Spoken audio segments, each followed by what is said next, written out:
Morning, guys. Eric and Yell again. Today, this is just basically a fun one. There's no way I could have edited this as I went along, so you might be hearing some voiceovers and little pieces of a puzzle. But basically, what it happened, I knew this bike needed a compensator. It was my buddy Cory's. It had an 80 cubic inch engine on it, put a 110 on it. It's low mileage. We wanted to make sure it's, healthy engine, make sure he got what he paid for, low mileage, Screamin Eagle 110. Now, that part, that's not this video putting a compensator on. I might make one of that. I recorded putting it on. It's pretty easy if you're looking into it for that. You need a couple tools, but that's about the gist of it. But I'm looking at it from like an automotive oscilloscope, trying to use it on Harley-Davidson, which you could use this on a lot of things. I use it on small engines. I use it on, Briggs and Strattons, Tecumseh, weed whackers, whatever has an engine, you could use a scope on it, an ignition, things like that. So it's some things naturally, starting and charging tests like that, they work fine. Like, going from automotive to motorcycle, that's fine. You could do, voltage drop. You could do amperage for everything. I even got the fuel pump off of because it's a fuel injected bike. So I got the fuel pump current reading right off the fuel pump, just, messing around on one of the channels. But thing that isn't the same is the in-cylinder, the pressure transducer, the readings. The readings are fine. The degrees look good. But the actual pattern that we're getting, and there's not a lot to compare it to. I can't find a lot of known goods. There's like there's no video of one in a Harley. So I'm trying to come up with my own known good because this bike runs fine. It has no engine light on it. It does have an engine computer. It's controlling the timing, and knowing it had a bad compensator, before you do the repair and you're not familiar with a scope, what a compensator is going to look like or what it's going to do, it looked pretty cool. But until after the repair, and whenever the end cylinder still doesn't look right, when you can make a little bit of heads and tails out of something, come up with a theory of why it sounded like this. But that's, if I have any specialty, it's getting the signal and then looking up. I'd rather be able to connect and get a good signal off of anything and then be able to go, do some research, because I forget, I'm getting old. So whenever, I remember, I read something, you don't retain the knowledge as much. But if I have the waveform and I go back and start digging in again, things come back and you focus on that one part that you're researching at the time. So there's a lot of good videos out there on in-cylinder pressure readings. And the thing that scared me about, the engine for Cory is a Bernie Thompson video. Whenever he calls it in pressure readings for internal combustion engines, it's not saying automotive. It's not saying anything. In my own experience with putting it in a weed whacker or a lawnmower, I would have to agree that it all looks the same, but, and then a Harley-Davidson, it's not the same. And I don't think it can be the same, but the question is still there. Is there something mechanically wrong with this bike? According to the engine light, no. According to all the readings I'm getting, there's a, I think the ECU might need reflashed. I'm still not certain if he had it reflashed.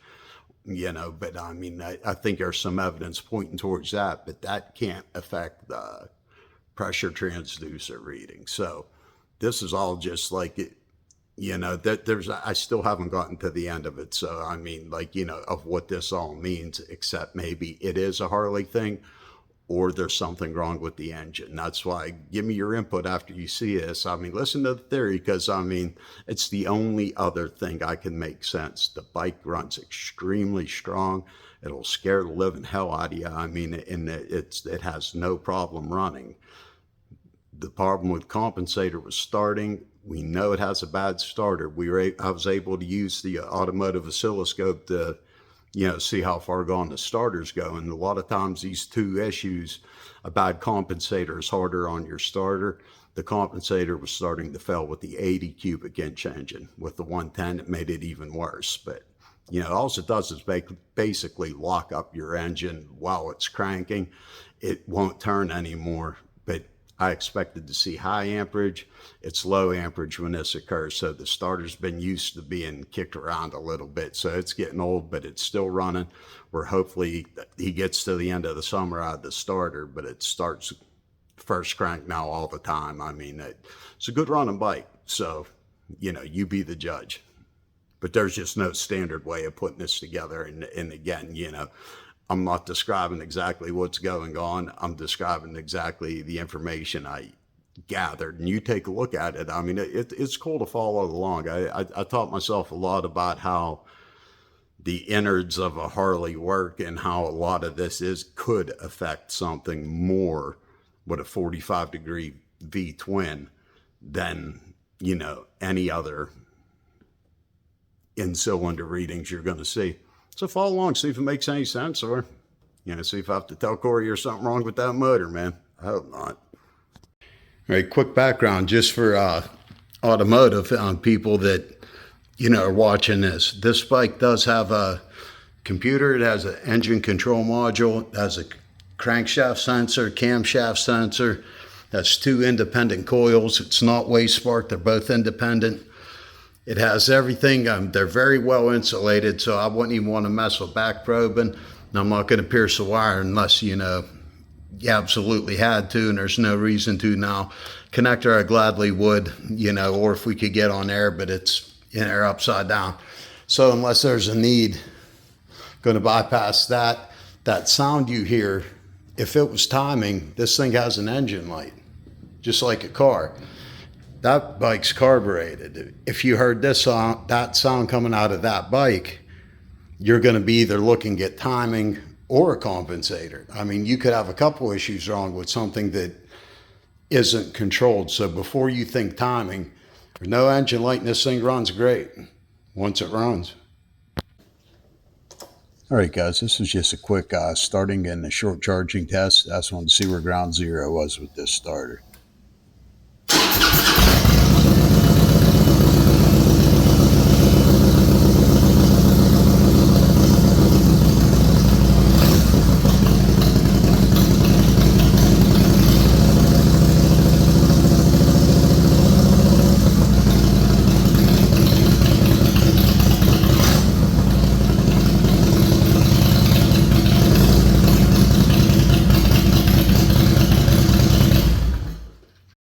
All right, guys, this is the waveform that you just saw. Looks kind of crazy compared to what, you know, you see on an automobile. But one thing that I didn't like was how far the battery dipped. Went down to 8.12 volts. The amperage, the inrush was 627 volts. I checked that with 2 amp clamps and 2 scopes. It's in the ballpark. They're all in the 600, so that should be an accurate reading. One thing I didn't like was how many times the solenoid tried to latch. So we're getting into the health of the starter. I mean, it's cranking, but, you know, will it last the rest of the summer? That's a question that remains to be seen. But one thing I did take note of on the compensator, this straight line here, these compression humps appear to like wiggle a little bit. That's from the compensator, but whenever it was failing, the straight line on the voltage and the amperage, the quick drop, is when the engine tries to lock up. Or not lock up, just quit spinning.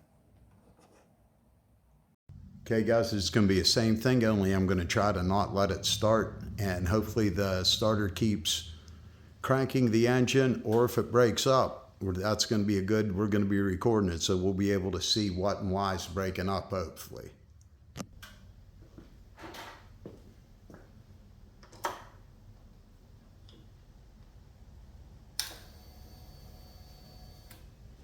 All right, holding it wide open.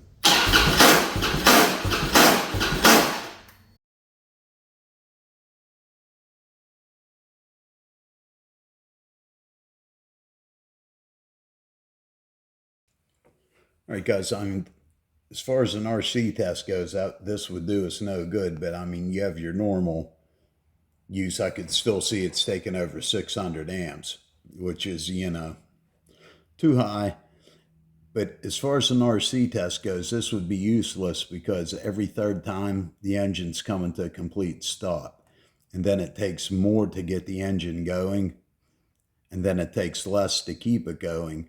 If we could have got a couple more revolutions, you would have been able to see at least, if you get 5 or 6 good revolutions after the initial one, you're going to start seeing, especially with 2 cylinders, you're going to start seeing the same cylinder at least twice after it's running. So you're going to be able to compare it with the other cylinder. With this, there's no way, because it stops, takes a lot of amperage to get going, takes less amperage to keep going, stops again, cycle repeats. But, this is pointing more at the starter.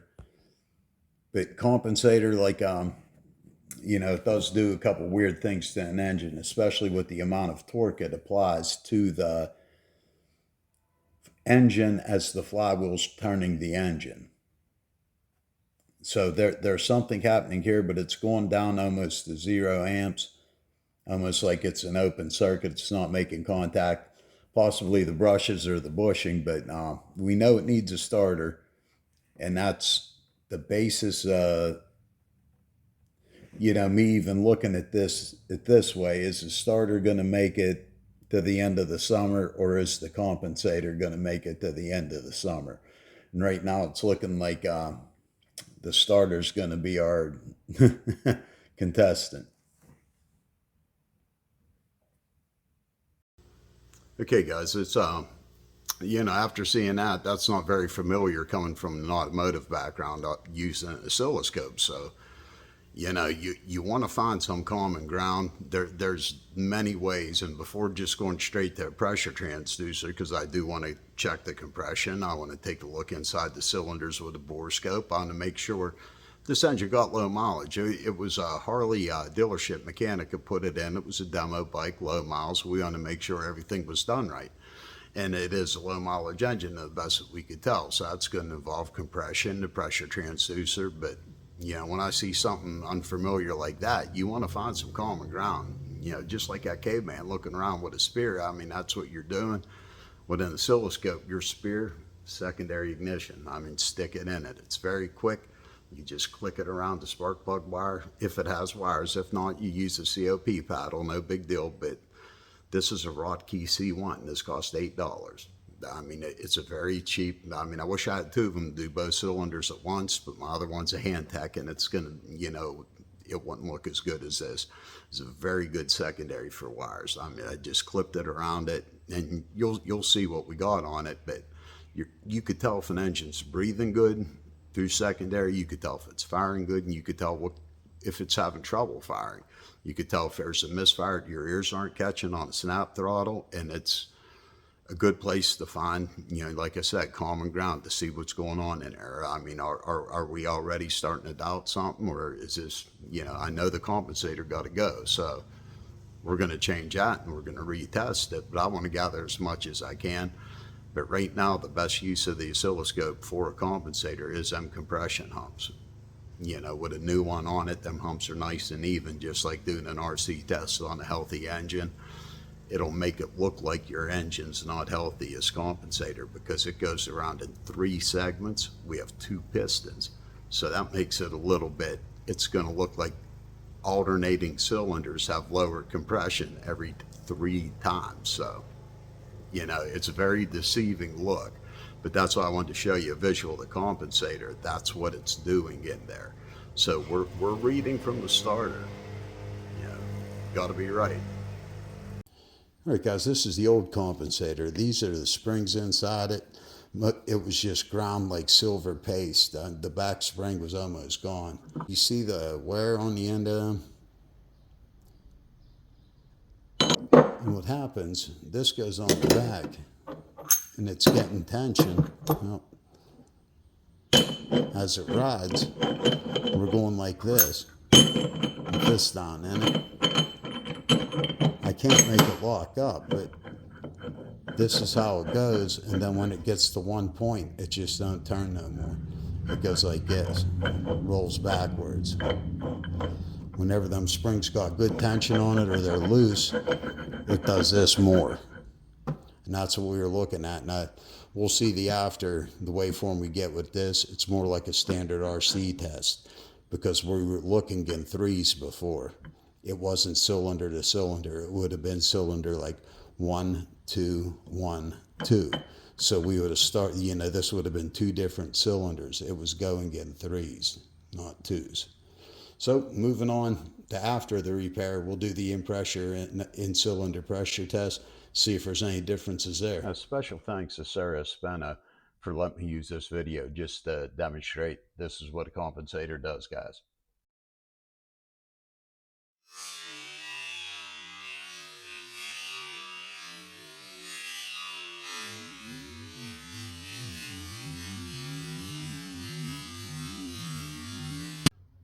I just wanted to show you guys where that compensator lived. It's a brutal, environment. So you could see the kind of beating it takes when you first crank one of these things. So the Screamin Eagle one we put on, much better upgrade to go to a bigger engine because this was still the compensator from the 80. We got one on there. It's built for the bigger engine. So moving on, I just went into secondary ignition. Just take a look at what it is. And I use the math channel. I use DMod on it. I believe that's for vibration sensors, but all I'm doing is I'm finding the highest kV with it very fast. It's not going to find a misfire every time, even though this particular time the kV line was almost twice the regular, it still fired. So that's just a freak chance. I won't put too much into that. If it only happened on one snap, something happened in there, didn't like the environment, had a higher spike. But what it's good for is comparing the highest spike, idling spike, decel spikes, comparing them all with the other cylinder or cylinders if you're using a car. But I just wanted to show you guys where a compensator lived, just to show you, how it could affect our waveform. All right, guys, on to the secondary. Secondary of number one cylinder, the front one. What we mainly want to do is find the highest kV spike. And it's pretty easy, but you could see they glimmer, and it's hard to find exactly where you're at when you're zoomed in close. So I found a pretty cool trick. I believe it's DMod is for vibration sensors. Put that on, and then just put on like a standard, like we use for RC tests or current ramps, the low pass filter. Move it down to 33 Hertz.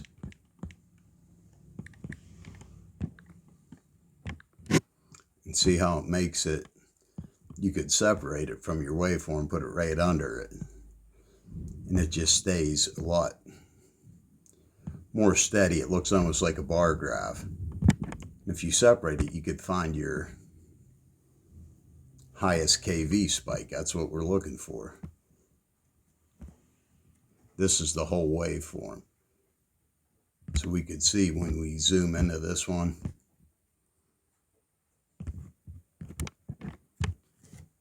it's by far the tallest one, so it makes it a little bit easier to zoom in on it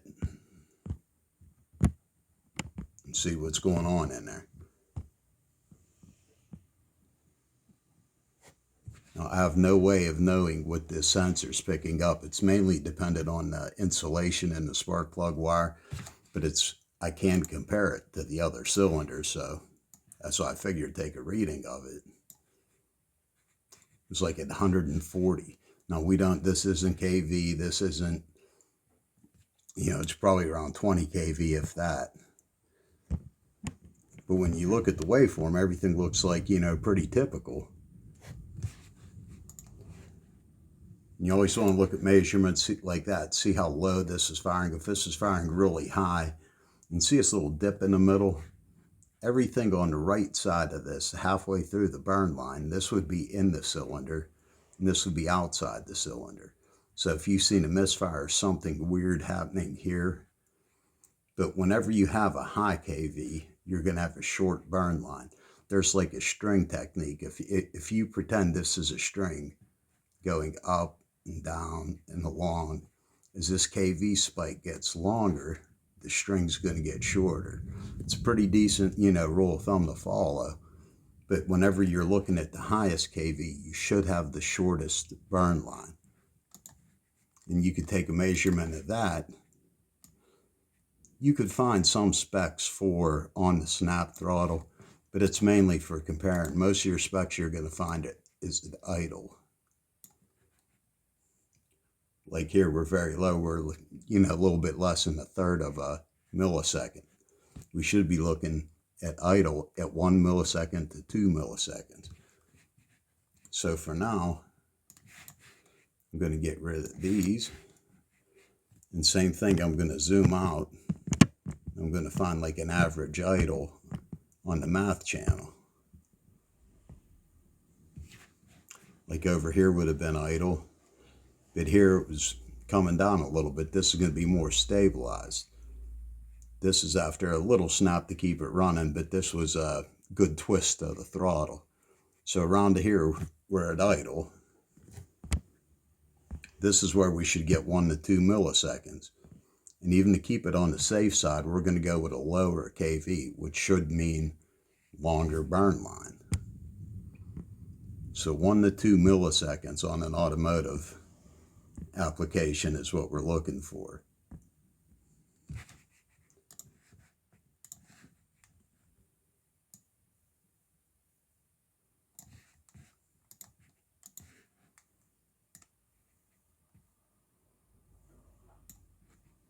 We're still not at a half of a millisecond. 4.36. I believe that the US is microseconds, so we're down there. We're about half at the lower minimum. So once you see something like that, you could go, you're already wondering, to compare it to the other cylinder naturally on a car, on several other cylinders. But to find the place where this should be the longest is on a D cell. And if you look at the math channel, this is the snap throttle. This is the D cell. And you can see from way out here, this is going to be the lowest kV. So just like using that string method, this should be the longest spark line. This one right here is the lowest.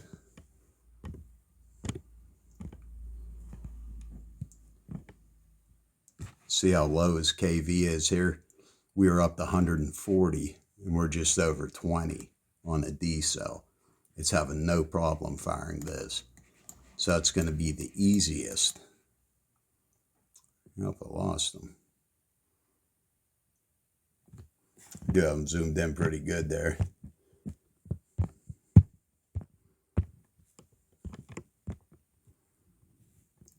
But this is going to be the longest burn line you're going to see on the whole waveform because it's the shortest kV tower.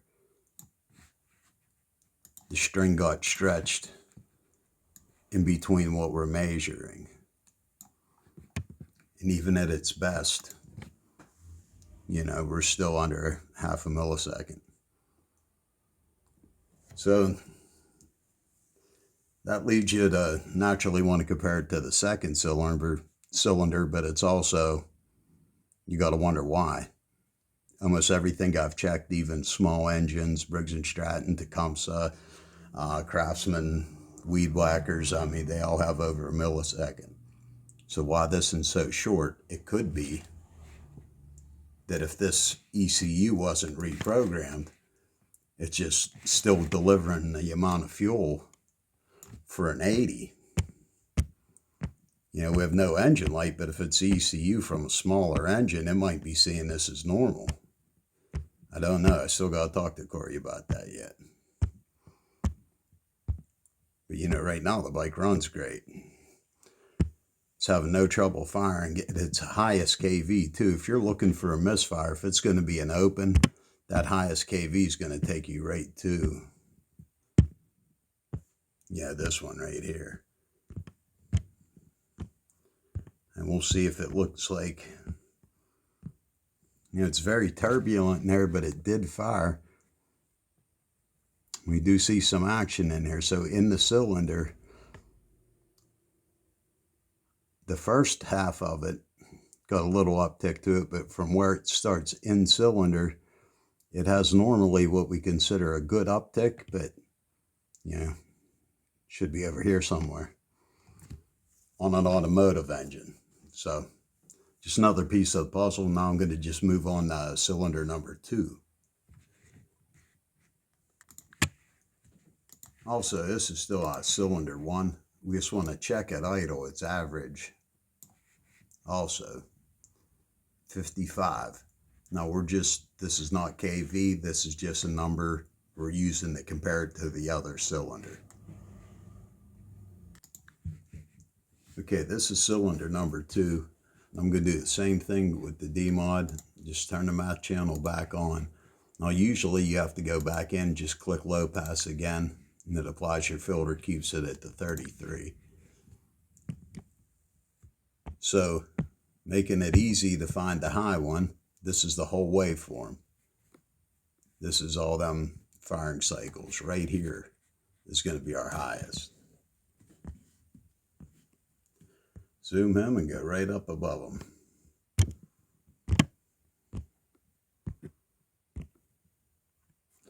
We see that same turbulence in there, which is, in my opinion, good right now. Seeing the same thing on both cylinders. We're just comparing them both. Now the kV, we were at 140 on the other one.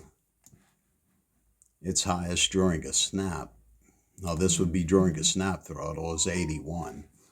And we're not comparing that, nothing except relative to the other cylinder, which was 140. So the other cylinder, cylinder number 1, would have had a harder time firing during the snap. Now we'll see if its burn line's any better.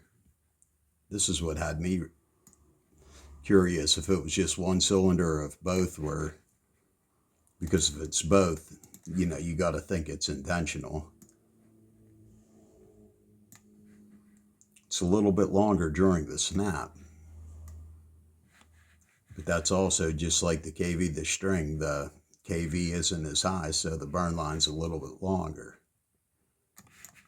It's the same amount of string, just getting pulled a different way. I'll zoom back out.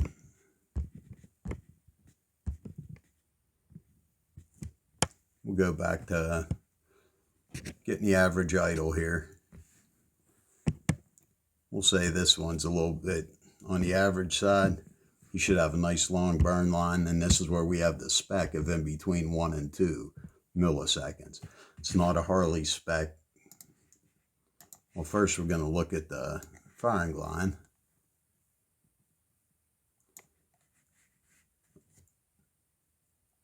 .61, so we're actually pretty close on the idle. But the milliseconds, if that's the same, then the millisecond should be very close. The actual burn time. It's a little bit longer, so we're still just a little bit under half a millisecond. So at that point, you'd assume it's not one cylinder, it's the computer controlling this. So that's what brings into question. We got to see if this was reprogrammed, because I looked into it. It would need reprogram going from the 80 to 110, just like a car. If we switch engines, we have to switch the engine computer. Not 100% that was done. So when you're expecting to see something familiar and you're still seeing something that don't add up yet. Same thing, you could look at the very lowest. That would be probably this one right here.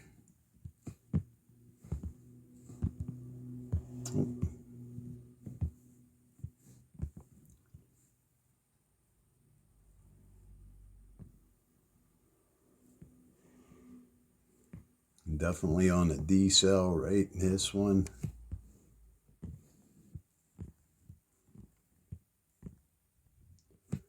See how the firing line is lower So the burn line has to be longer.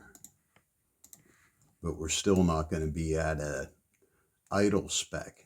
And this is a D cell. This should be even longer than idle.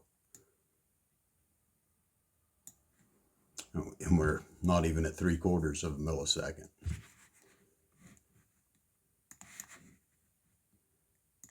So just more information we gathered, and not too much in common here. We see extremely sharp lean uptick, but this is a D cell. That's going to be all wavy in there. But now we'll move on. At this point, I'm not still putting the compensator on, but I still wanted to put the pressure transducer in. It's just to do the secondary ignition, you don't have to pull the plug yet. And it's just clipping this over the spark plug wires, taking that little bit of information, comparing it, and keep on going.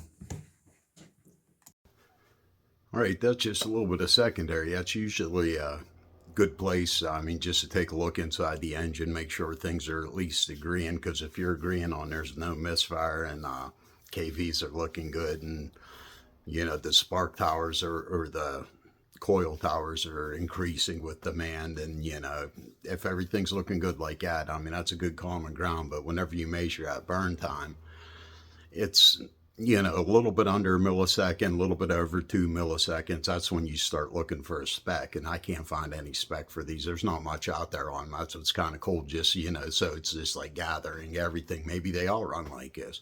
There's enough of them around here, we're going to find out.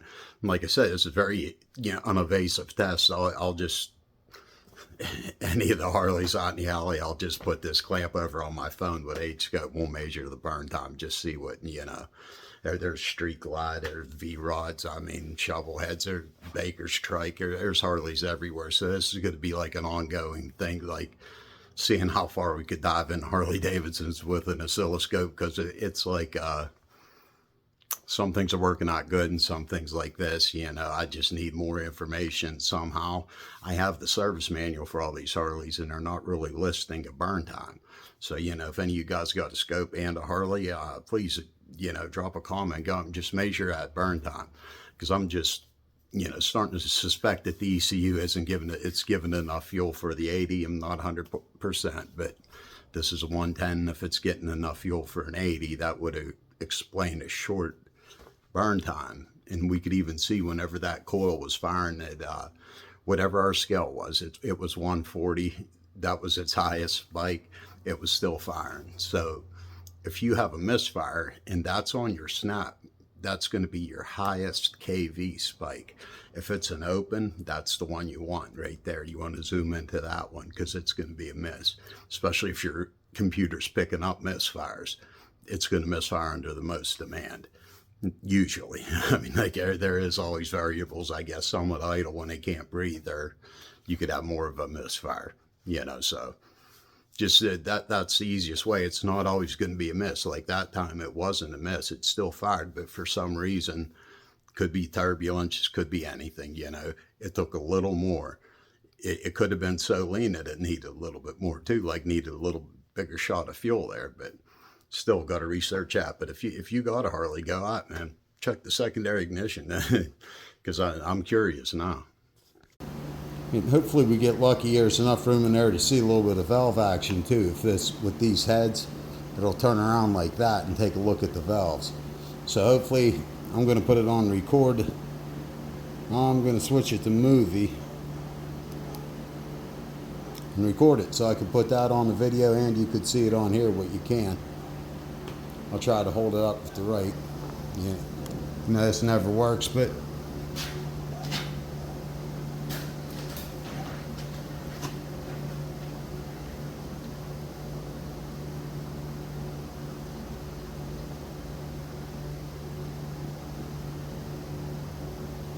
let me hit this to start recording.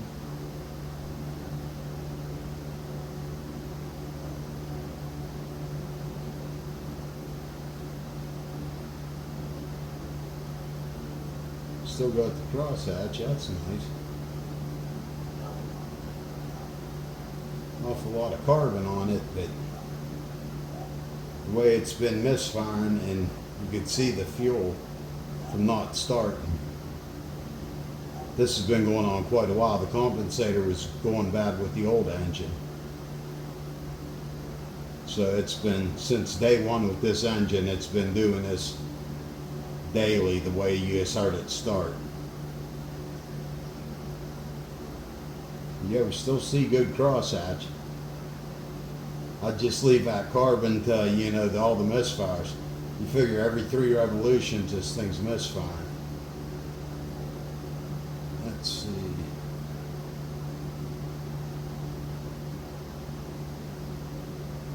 There's a valve there.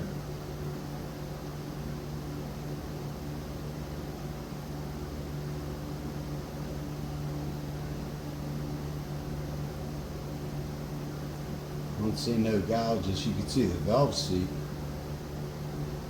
That's pretty sweet.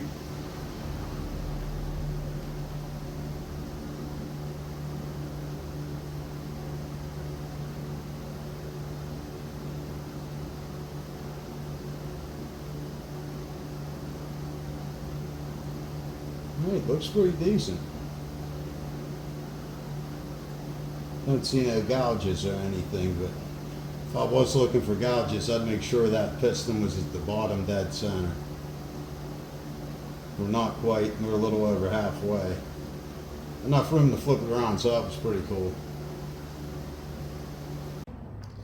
Alright guys, I figured while I had the chance, I'm putting a regular compression gauge in the same cylinder. I'm going to do the clear flood mode again, so it'll probably, this is the kind of gauge, it has a foot valve in it. It will build pressure. So what we were seeing on a transducer is basically going to be the first pump or two. So I'm going to leave it right like that, start it and see if what we see on the real gauge.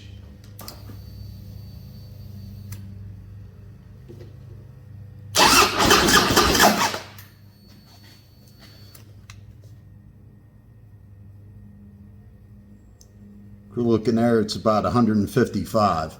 We're just getting better at comparing the two.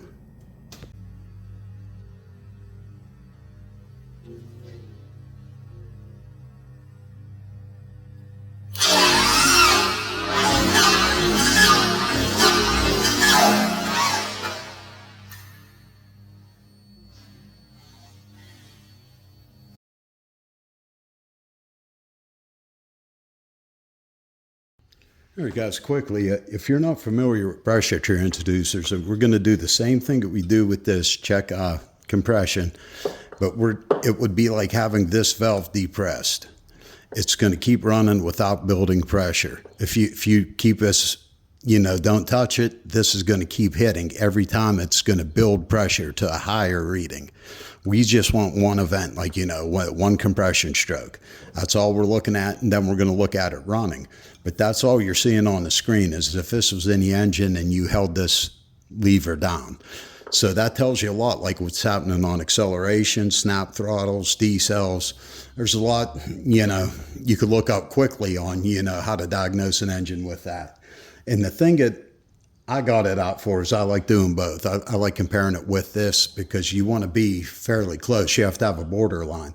This is a budget transducer, and I've added a lot of parts, and I use some Rocky parts with it. So everything has a little bit different calibration than this was calibrated for. So you're going to have to get around your own.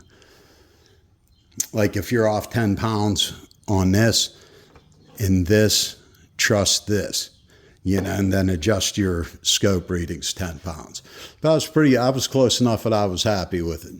Never call an engine on a transducer. I'll always check it.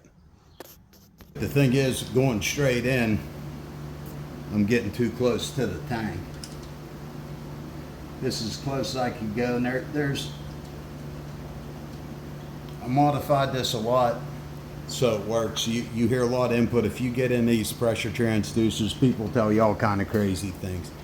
Get something that works. Watch a lot of videos, you'll find conflicting. Get something that works for you. These high flow Harbor Freight Merlin adapters, I mean, they're high flow. You'll find a lot of guys on YouTube that use this, that improve this pressure transducer. The kit that this comes with isn't very good. This is something I got at Napa. This hose is a Rotkey hose, and I have some Rotkey pipes. But this is a quick connect. And see, it's just almost, it's going to hit his tank if I do that. I don't want to do that, so we're going to have to use some kind of an adapter. I do have a couple pipes. You want to keep this as short as you possibly can. So the first pipe's very short. We'll see if it makes a difference in there.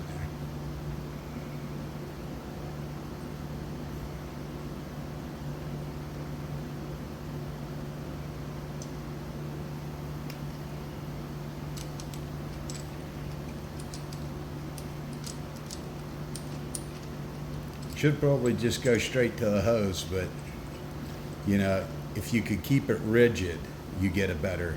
You do the best you can. You're going to find a million ways that people tell you to do this.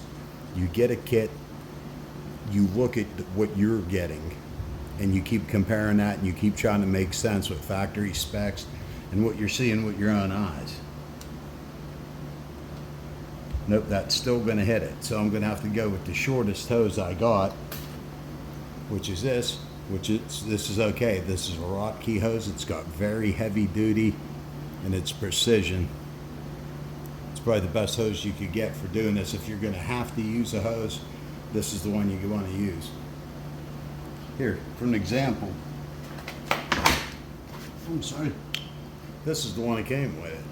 I mean, it's pretty decent, but you see the crimps on these. You're only going to get so many uses. And it has a different end. It doesn't have 1/4 inch like I made this. So, you know, if you're interested in these transducers, that's just what you got to do. Make it work. All right, guys, this is the rig I got going on. I have the transducer. It's pretty solid. It's going to take a hit. We want to get the ignition waveform, but we don't want to fire the coil dry, and we want to be able to capture the secondary. So I got a spark tester going to a ground bolt. And I have it set at 20,000 volts. This should have no problem jumping to 20,000 volts. Maybe later we'll make it jump the big gap, see how much it can put out. But you know, 20,000, that's very low. That's where we're going to start. So it should be a guaranteed, you know, spark event on the oscilloscope. Now, this is what's inside that box. This is a pressure transducer. This is off of a Honda.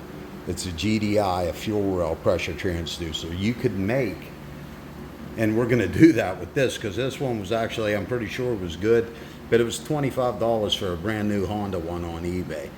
So you can make your own kit, give it a power in the ground, and you got a signal. But what you do have to know is its spec sheet. This one, the number I could look up. This one, it could get kind of confusing making the probes, but instead of having a way off preset, I'm going to just let it register in millivolts. Every 10 millivolts is going to be 1 psi. That's going to be on the red range, the high range, because it gets a little bit tricky. You got to set the offset for them, being it goes to -5 or -15 to 500. Usually the 0 is 0.5 or the -15 is 0.5. So it's a little bit tricky setting up the calculator for it. And I mean, I'd go ahead and do it, but if we crank this, it's only going to crank like one good time. So I want to be on. I'll just take the numbers and we'll do the math. And, you know, see if its compression's anywhere where it's supposed to be going off the numbers. And guys, I'm going into Hscope first because I got the mixed sig Vado out. I do want to check the amperage readings with this scope compared to the HS512, just see if they're consistent or if something's, you know, off in between them. But I highly recommend this if you've never not that, you know, advanced in a scope or for your first scope. This is definitely going to get you a pattern on. This bike might only crank one time. I'm not 100% confident that I could set this up to not have to crank it twice or, you know, adjust something. This I am. This is very easy. If there's a signal there, we're going to get it. So that's why I'm going with the HS512 first. Okay, for the ranges, we want the highest ran. That's red. That should be us right there. It has a 0 calibration. It'll calibrate itself. It's ready to go. Now I'll go to the screen recorder, and I'm going to put you over here so you can see the spark and what's going on, because I'm not going to be able to see the spark from over there. Alright guys, just keep an eye there. We'll see if we see the spark. I'll shut this overhead light off, see if that makes it any better. Then I'm going to start the oscilloscope and fire it up. Excuse me, not fired up. This is clear flood mode. The engine's not going to start. This is just from watching Review Fix. I always start it first, and then it's too late to go back and get a cold, clear flood. So that's where we're going to start at, just not letting it start. Starting the scope. We'll see if we get a signal.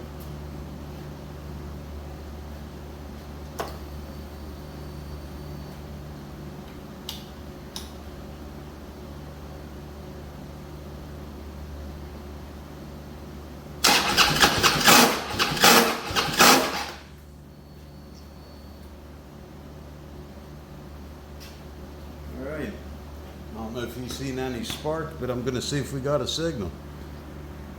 Alright guys, that's a pretty weird waveform. I mean, about the only use I got off of it, I mean, we could see the towers are leaning without even putting a cursor in. And that's usually mechanical. I mean, that's cams or push rod, lifter, anything like that. What you'd normally want to do is go halfway down this tower and measure the difference from this line to this line and from this line to this line. Now, there's a lot of videos out there, and I mean, they're all telling you the same thing, that a leaning tower is going towards, you know, mechanical. And they all lean that same direction. So it's like, but this got a bad compensator. So it's, at this point, it's like, what do you do? I mean, this would probably be the two most consecutive. Let's make them that big. And we'll put the degree rulers on just for, or actually, I mean, could put the phase rulers on just to show you a little bit where this is looking like everything's happening.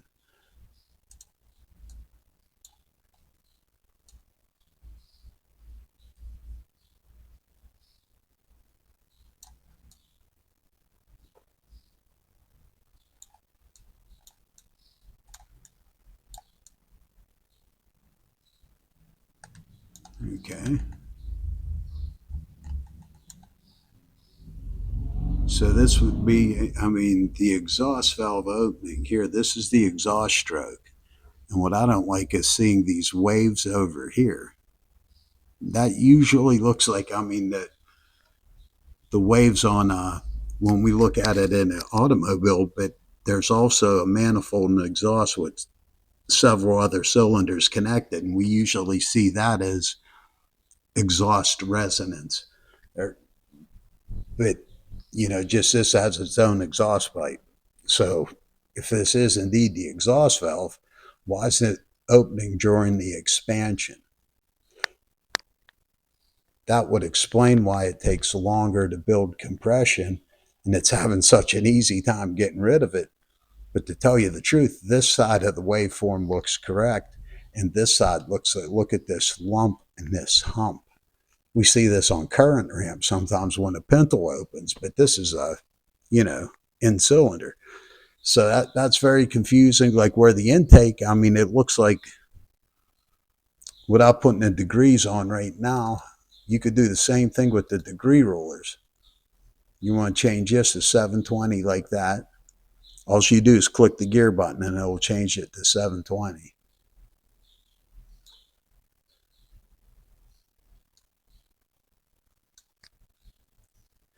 And at the 180 mark, I mean, you're talking like 50 or 60 at the most degrees. You should be seeing that exhaust opening. And if this is indeed the exhaust opening over here, that's not right. But on the good note, the compression gauge, 175 to that hump. So that's like the first 2 pumps. That's all right with me. So now I'm starting to trust the transducer a little bit. That's why I put the actual compression readings in first, so we know we could trust everything we see is based on this 175 matching the gauge. So now, I figured at this point, even though I'm changing the compensator, let's put it in there and run it. Okay, even with the piston direction, this is what I'm talking about. If the piston's on its way down, the exhaust valve can't be open. And if it is, what's it sucking in? Atmospheric. So it's, we're not going to be seeing a big hump here. But this is, like I said, it was clear flood mode. So it's only cranking. But it just doesn't make sense at the bottom here. This is where the exhaust valve is supposed to start opening as the piston goes back up to the 360 mark. I'm no expert at this, but I know when I see these that there's supposed to be a little vacuum pocket that we're not running, so I'm not really looking for that. It's a pretty good straight line, and you can't tell a lot. You could tell some, like our compression, and usually you could see something going on here. It's not a lot because we're not running. This is just cranking, but I just don't like that wave there. But that was just, another thing that you could do with this scope. All you do is click the gear marker and it'll switch in between them 3 things. Like if you put the phase or the degree rulers rather. I'm not going to line them up again, but I'm going to just show you how you could change in between them. If you click the gear, it goes to 720. You click it again, it goes to the piston direction. Then same thing, it's already set in 720, so all you do is align it to the humps. No, I said I wasn't going to do it, and there it is. That's just how quick it is to line it up because it already got the 720 on it. So you could start checking, like we're going to in a little bit. You could start checking how far off it is from these marks. They do help you, so do the degree rulers. It's great for these features to be built in. But if this is truly the case, I'm wondering if the compression's building over here, if that is the exhaust valve opening. No, that's way too, there's no way it could build that much compression here to get even close to that. So, it's back to the drawing board, guys. But I know this has a bad compensator. Can a compensator do this? I don't think so. And again, if this timing was right, even for the ignition, that's coming after top dead center. So clearly there's something with the compression building issue. But even with the bad compensator, I figure take a look at it running, because my line of thinking at this time is this is part of the compensator. It's starting. We're just cranking. We're not running. That's why we're seeing this distortion or leaning compression tower. But I can't find any exception to the rule when you should have a tower that leans, and that's what got me worried.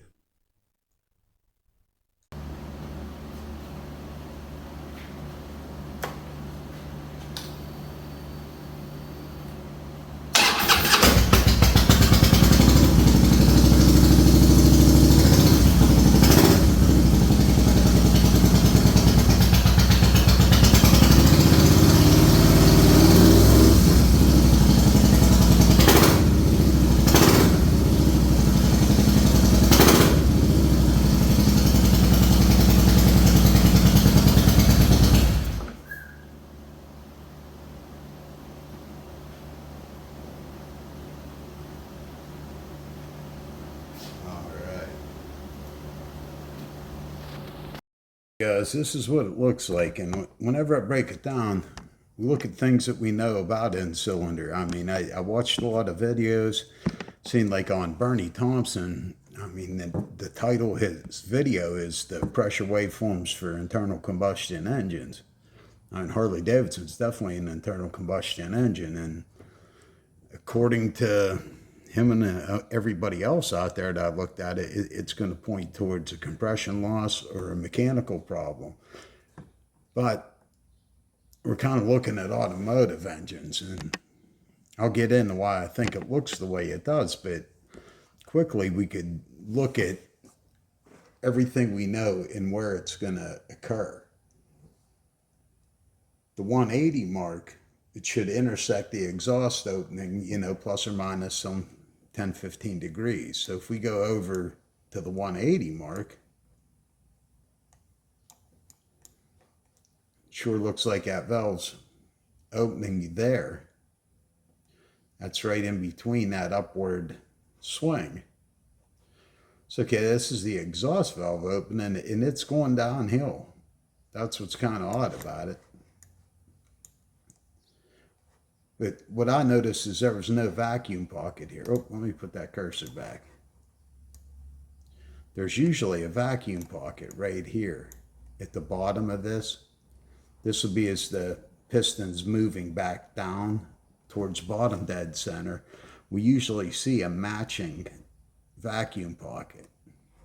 And this isn't getting down anywhere near, I mean, we're basically, you know, atmospheric with the exhaust valve open. And we're starting pretty much right there, you know. I don't know if you want to call this a small pocket or the exhaust valve opening, but this is the transition. Now, with the exhaust valves open, I mean, that's one thing. The first thing, it looks kind of odd. Now, second, because we could tell the towers are still leaning.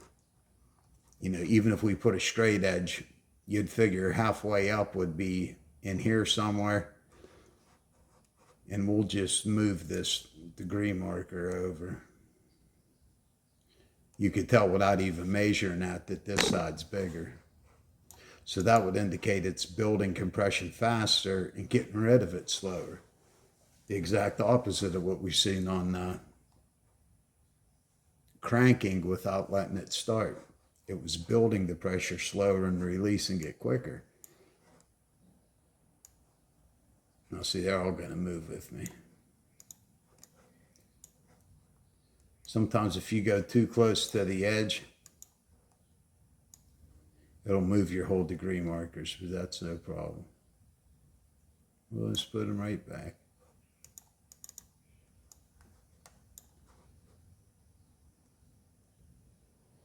See if I can move it by itself. Nope, I'm going to just get rid of them. If you go really close to the edge or past it, sometimes they stick. I just drop them down again. Make sure you got them on 720.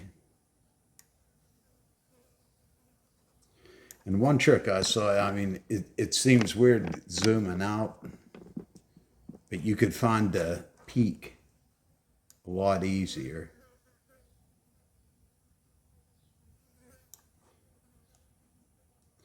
Sometimes you can't get in close enough and you have to expand it a little bit. But the taller you keep them, the easier that peak is to find.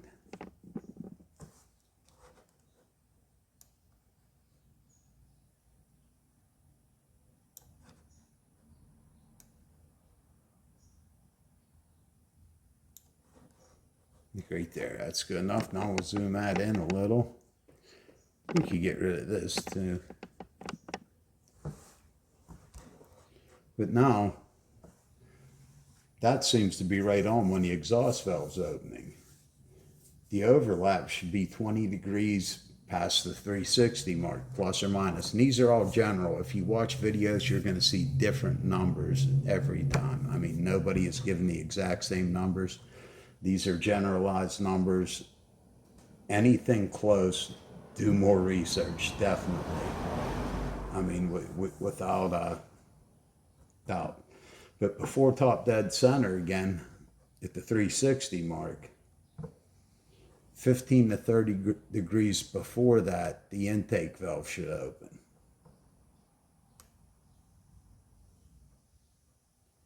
So if we were looking So we'll just go with 20, so we should go to like 340 up here at the top. That would be like the beginning spec. That would be 20. Oh, somewhere in the middle. But we could see we're going downhill.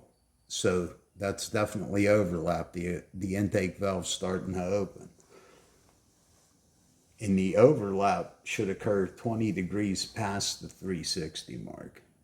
So we should have it at 380. They should both be open. We're still seeing the exhaust come back up. And you know, if you plus or minus 10, 15 degrees, I'd say this is occurring right there. That's only 5 more degrees, but it's generally as soon as you see movement, that's where you want to mark. Like even there, I'd be more in the middle. As soon as you see movement, going down more. Like right there. So it gets you close in that ballpark, but I mean, this is all, other than the compression towers, everything's lining up pretty good. Now, the intake valve should close 30 to 60 degrees past the 540 mark. That's over here. So if we just assume like 30, so we'd go to the 570 and we'll see where that is. That would be the low spec. No, 571. But we could see, like I was just saying, whenever there's a change, that's what Bernie Thompson always talks about, whenever you see the change. Like this pocket, it doesn't really flatten out. Like a lot of automotive waveforms, this is nice and flat over here until you see this rise, and it's very easy to spot. This is just like a U, it keeps going up. But you could see down here, we have a change. It's going upward. So that's, I mean, everything's looking like that. And you could see as the piston, as the intake valve's closing, it's not fully closed yet. It's just starting to close. And whenever it closes, we have the sharp, whenever it's fully closed, we have a very sharp incline, which leads up to the compression, which according to this is building it very fast and releasing it very slow. So, on to the next step. All right, guys, from afar, you could check your main compression. We let this start, so this one's a little bit, it's going to be a little bit lower than the clear flood mode cranking compression. But we're still around 154 psi. That's great for a first puff on a car. What we're looking for in the snap, you want 3 times your idle.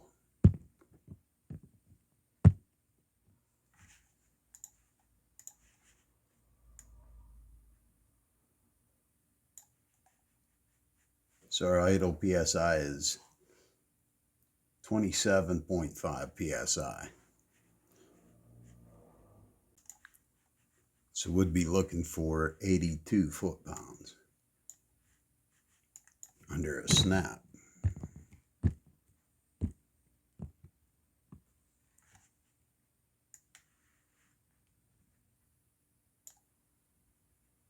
We're getting 100. This one's 95. Oh, pretty close. I'm zoomed out pretty far. It goes a little over the line, but that's exactly what we'd want to see. You could check the compression after the snaps. The main thing that's good is we see the vacuum disappearing. See how this vacuum pockets. We're going to just use this basically for a straight edge here. This vacuum pocket here, under the snap, it disappears and then comes back heavy on the decel. That's normal. It's just, we're used to seeing that vacuum here right in between. This usually dips down and flattens out, but we are looking at a 2-cylinder. Okay guys, in case you're not used to what an in-cylinder pressure transducer waveform should look like, this one, I'm going to show you a quick one of Joe's Chrysler 200 across the alley. It's a 2.4, I believe.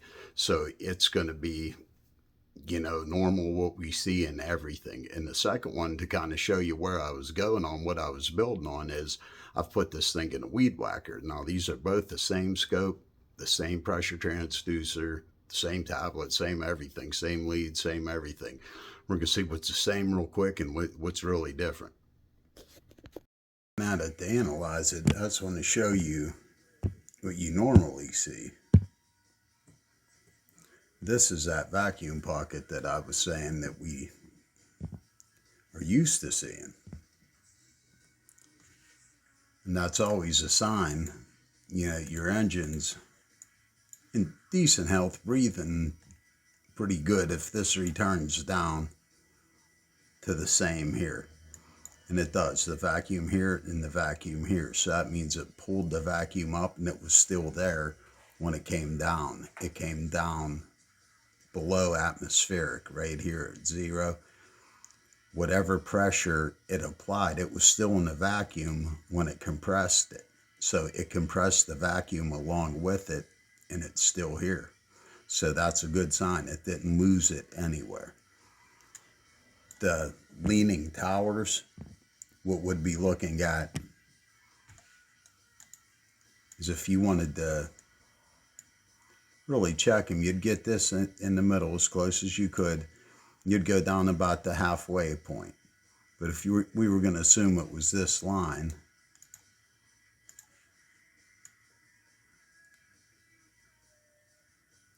you know, if you wanted to say, you know, you can measure them both, be as precise as you want. You can measure this line going across here, and you'd measure from here to here and from here to here. And that would determine if your tower was leaning. And if it's taking longer to either build or get rid of compression, that's where you usually have a valve problem or something mechanical. So, same thing on the snaps, that should get 3 times. See how we lose? We actually see a little event here we don't see on the bike. That would be where the exhaust and the intake valve overlap is. We see an uptick there. Maybe it's supposed to be there, maybe it isn't. We're not getting into that part right now, but we're going to just move on. But you could see it behaves in the same way as a healthy engine. It loses the vacuum under the acceleration. And this is the weed eater. Now we see the same thing with the vacuum here. We have a vacuum pocket. This is atmospheric. We have a vacuum pocket here that's not necessarily close, but this isn't technically running. This is me pulling. So it does build a vacuum pocket. We could see that the compression towers are not even, especially whenever I start and stop, because I'm pulling it at a different speed every time. But that's where I look at this one. That was the end. But without getting on the crank sensor, I don't know if I'm going to be able to prove if it was something like this happening with the Harley. I'm going to have to show you what I mean, because if we just go, we know this is starting out slow, we know this is slowing down. What if, because we're basically in half of the engine, we have half of the engine disabled on the Harley? What if, because it's going that slow, the crank is slowing down, and that's making the tower look big? Why it was leaning this way in clear flood mode and this way running. So I'm going to put that waveform back up and show you what I mean real quick. Okay, here we go. And this is what was pretty cool about that rod key lead. Now this and this is number 2 cylinder. This trace we see here This is number one firing. When we take this out of the equation, we're only running on this and this. Harley has an uneven firing order. So this is making no power, but this is causing drag. This one spark event had to not only move its own cylinder back, it had to compress this cylinder and compress again before it fired. But what we could see is once it fires again, maybe it's not making as much vacuum because the engine is slowing down. It hasn't fired in 405 degrees. So whenever it fires again, look at the massive pocket of vacuum we get.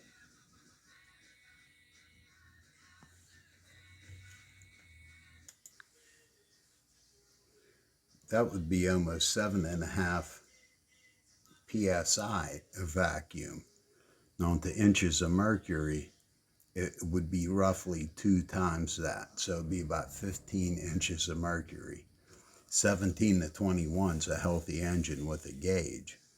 But no, I mean, this is only one cylinder firing and the other one's freewheeling. So, you know, it's not as far off as you'd think if there was something engine mechanical wrong. But,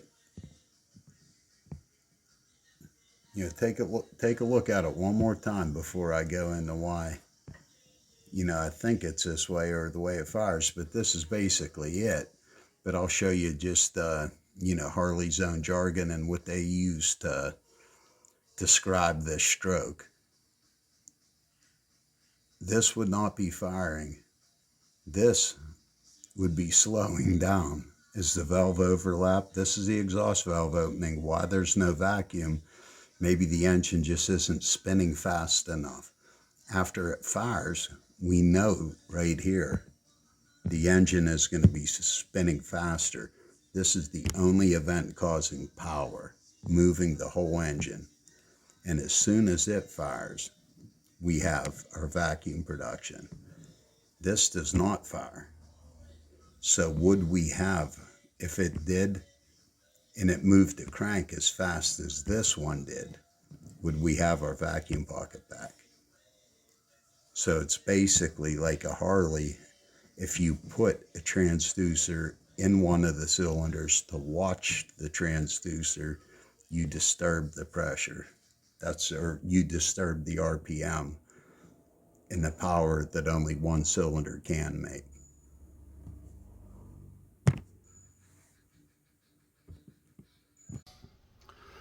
All right, guys, you can't look at this like I know what I'm talking about on this, because I mean, this is totally wild, but the things we got to consider with the engine, a lot of that looked good. I mean, the starter looked bad. The ECU with the burn time, I still have to find out about that and go get a hold of Cory, see if he did have that reprogrammed. I'm going to do that, and for the second half of the video, I'll definitely have that information in there. But onto the compression or the pressure transducer. Now what we're seeing, I mean, that doesn't look good. Wasn't what I was expecting to see, especially after you see what a weed whacker looks like. I mean, anything with a 4-stroke should look like that. You should see some kind of valve action, should see a little bit of vacuum pocket. There's exceptions, but I can't find nothing to compare it to. So it's just, you know, that's what I say. They call things like, you know, rabbit hole if you get too involved, but that's one of the things. I mean, if you think it's worth it, like I thought this was completely worth it, because I mean, you know, you could work on something for years and not fully understand what it's doing, and there's cool things along the way, like why they sound like they sound. I mean, what is going on. So that's the first thing I want to address. When you're doing an in-cylinder pressure, I was skipping the fact that on the weed whacker, I'm pulling it and there's no other cylinder. So it is going to look normal. It's going to be a different speed depending on how hard I, you know, yank the string. But on a 4-cylinder engine even, we're putting a transducer in one cylinder and we still have 3 firing that are going to spin that one just like it's not missing it. Now, this is a very large engine. It could run on one lung, no problem. I mean, you heard it on there. I mean, it sounds like an old Norton. I'm sitting there. But it is, you only have one cylinder, and these are large cylinders. If you look at it, this is a Screamin Eagle 110. That's 2 cylinders, making 110 cubic inch. Multiply that by 4 for a V8, you have a 440. I mean, that's a big block. So you're basically cruising around on 2 440 pistons. I mean, the bore and the stroke's different, but you're displacing as much volume as 2 big block pistons.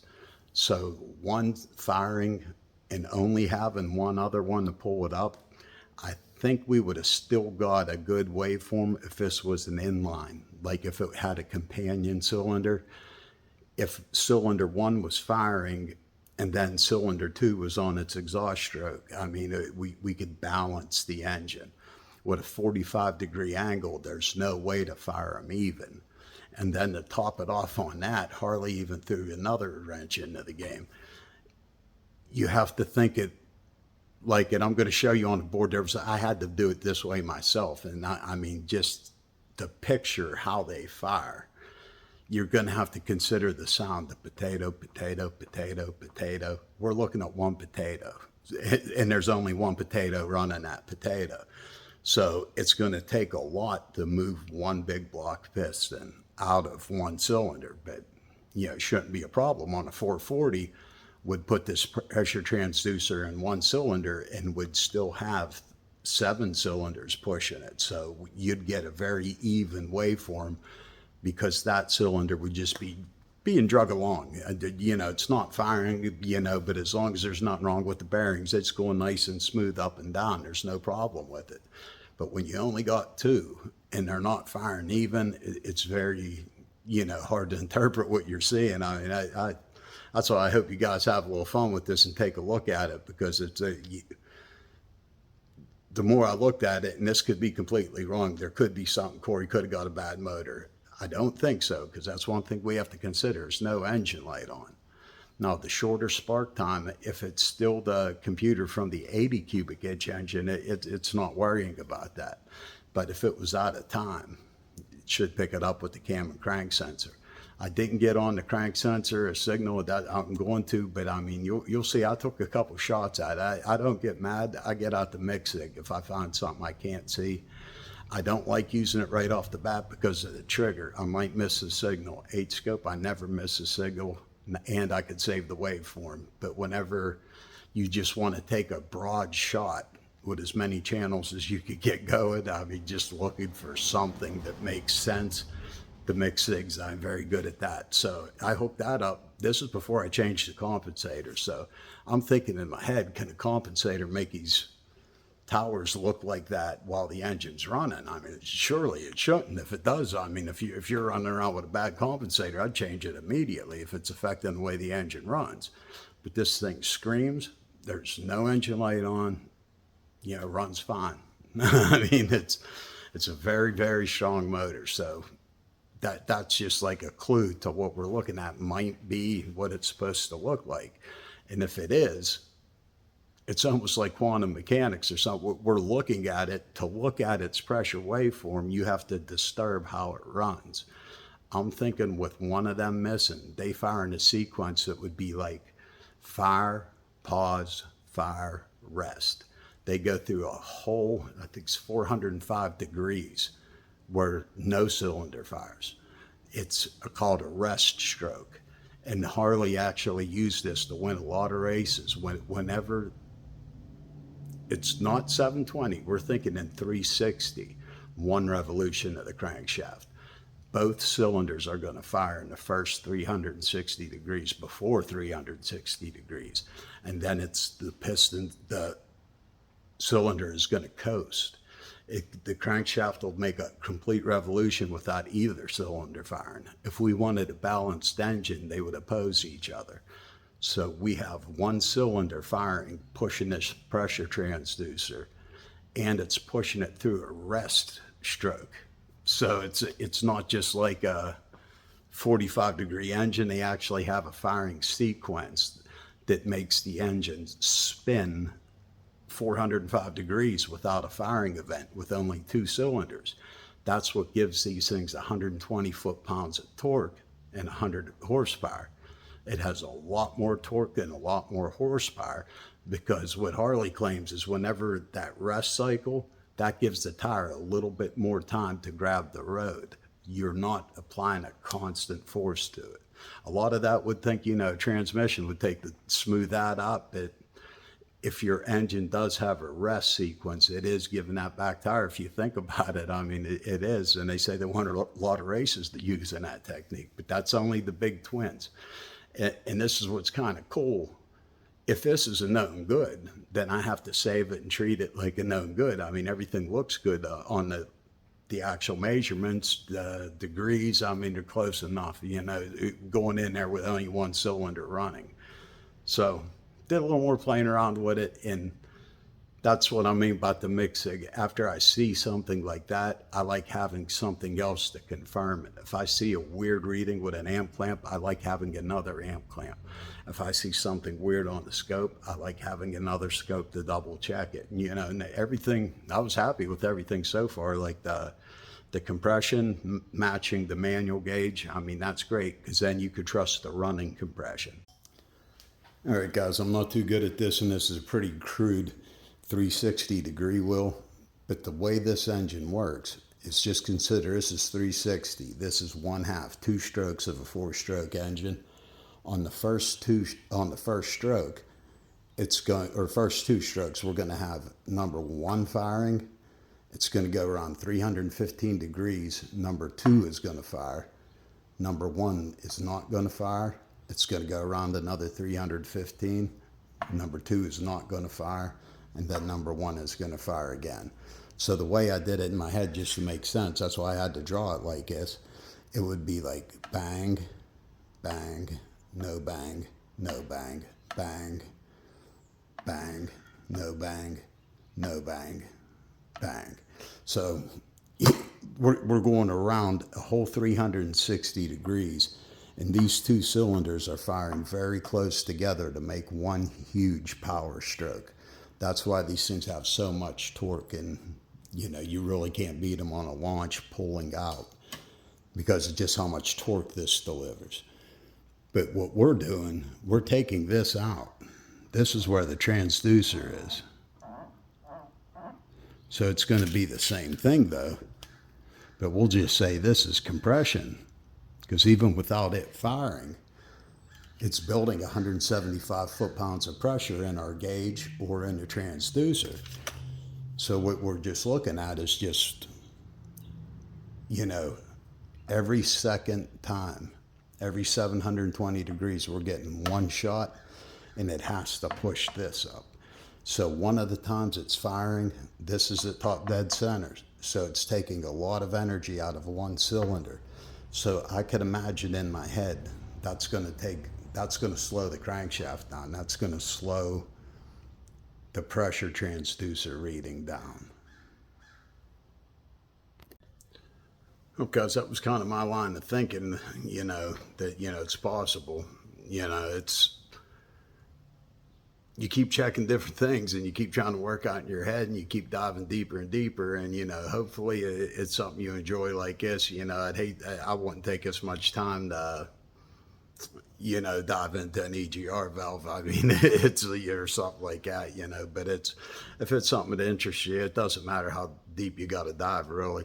And the rest, the mixing, I can't save the files, but I'm going to show you, what was going on with them. And if you hear me talking in them, it's what was going on at the time. If I have to correct something, I'll write it on there. But it was pretty cool. I put a pulse sensor in, because the first thing you see, if you see the towers, you watch the movies, and that it's losing compression somewhere. So if you got a pulse sensor, you could see where it's going.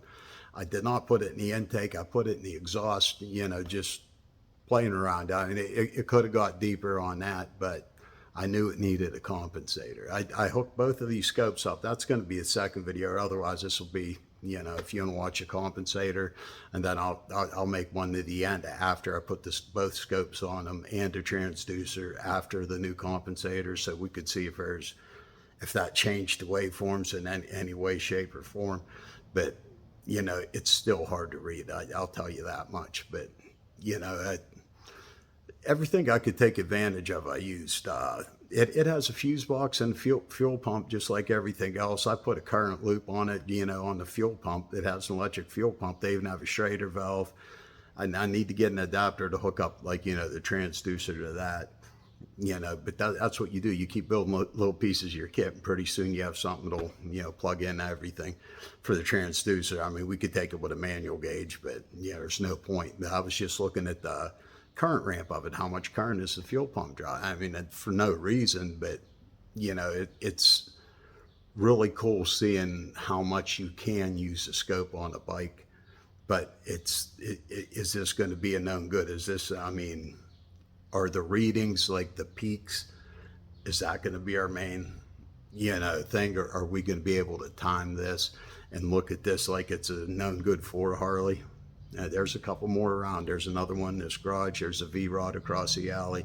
I mean, I'd love to, Randy said we could. It's a beautiful bike. We're going to see what a V-Rod looks like, same way inside. Hopefully get a crank signal off of both of these. You know, lots of Harleys around. There's a trike down the road, Baker 78, that one with flames on it. I mean, beautiful bikes, man.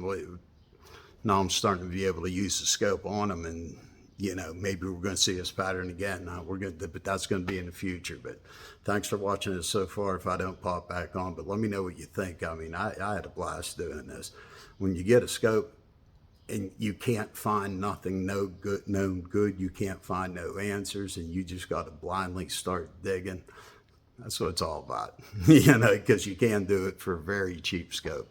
You could use it on a lot of things on the bike. I mean, you could tell if your pipes are too small for your engine. You can do all kind of stuff. We'll get into all of it, but for now, focus on that pressure reading. See if you could give me any help, or, you know, other than ECU. I don't know what to tell Cory, man. According to Bernie Thompson video, your motor's beat, but I don't think it is. Okay, I just went straight in. This is the after the compensator. I'm going to make a separate video for that if you don't know how to change one of them, or just enjoy checking out the bikes. But this is just the after. Used the pressure transducer again, just did the RC test, did everything I could. Wanted to see how the starter did on, you know, with a new compensator. See what the difference was in the waveform with a new compensator. So here it is, guys. All right, guys, after you filled up and you got your clutch inspection plate on, last thing to do is just fire it up. Make sure it sounds good. Make sure your battery's still full.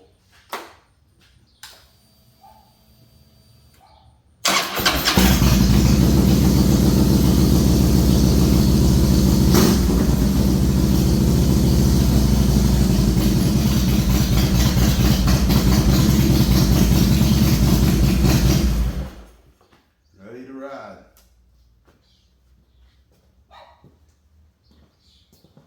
All right, I got a view from over here for whenever I start the bike, and then I'm going to just hit start and see what we get on the screen.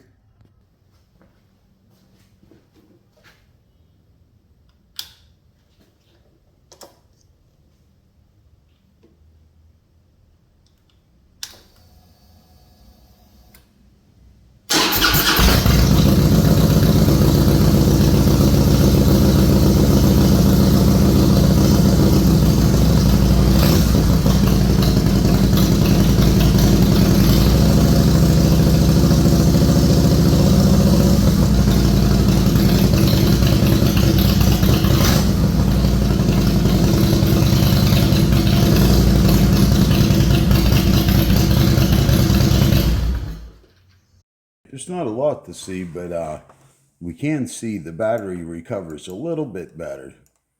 Oh, come on back here, guy. Whenever we first started on the initial draw, we were okay. We were barely good. We were down into the 8 volt, but on the second pull, down over here, we were lower than 8 volts. So even though this is dipping down 8 on a car, I mean, that's still going to be good on an oscilloscope, but you're getting very close to the bottom limit of 8. But the way these bikes run, we could see this second hump. I mean, it's a very big hump it has to overcome. So the battery's taking a good smack. We know the starter's drawing a lot of amperage. more than it should. If you look pretty close to the top of this green line, go right to the top there, 650 amps. It's pulling a lot. We still see this in the solenoid. That's not great. In this test, if you have an amp clamp, you just wouldn't be looking. If you don't have an amp clamp, let me rephrase that, you would not see the green. So let me shut that off, because an amp clamp is something that you add on. If you only get an oscilloscope and 2 leads, you could still do a test with voltage. Now this would just be with 2 alligator clamps on the battery. You're still seeing the compression humps. The only thing you can't see is how many amps the starter's pulling. But you could usually tell by how low the batteries go, and you know kind of what you're going to be looking at. But just with 2 alligator clips, you could see if your battery's good, and you could see your compression humps in the car. This, we let it start, so we're getting some help from the spark of the other cylinder right here. You don't want to let it start for the relative compression, but you can do it with just the yellow channel, just 2 alligator clamps. You can measure how much your alternator's putting out. We're crossing this line about in the middle. We're at 14.14 volts. The new rotor, I did not change the stator. The new rotor upped this, I think like about a half a volt, because it had metal from the old compensator springs. It accumulates on the magnets. So new magnets, it's working a little bit more efficient. So that's a little plus on changing the compensator. But all right, not much to see on that one. I'm going to move on to the RC. That's a little bit more, and I'll shut channel 2 off again, so because you could do both of these with an amp clamp or just 2 alligator clips.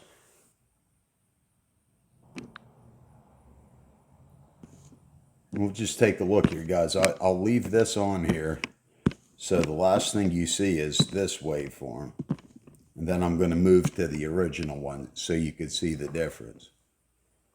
And notice this starts once, 1, 2, 3, and then we're running.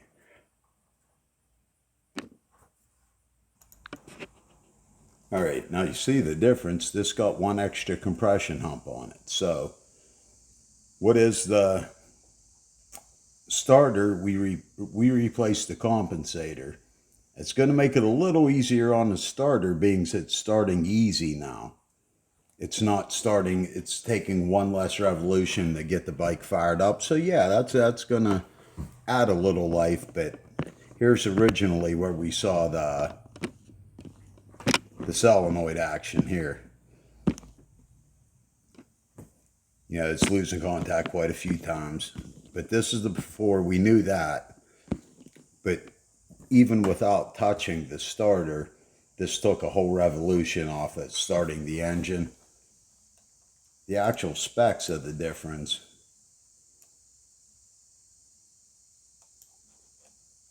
$810. See, we're even closer to the bottom limit. So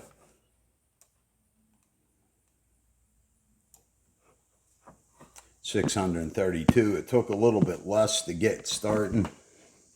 To get the mass moving, it took actually a little bit less amperage before, but the compensator was loose. The springs were loose. They weren't applying enough force. So I'm going to look at that. The increase in amperage is just the spring packs are putting the right amount of tension on it.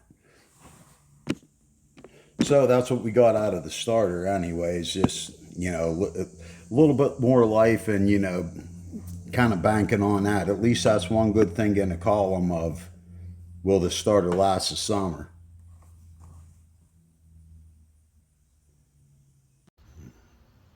Now this one, guys, straight up RC test. Should see evenness within the cylinders. That's all I wanted to really take a look at. It wouldn't crank before with the bad comp.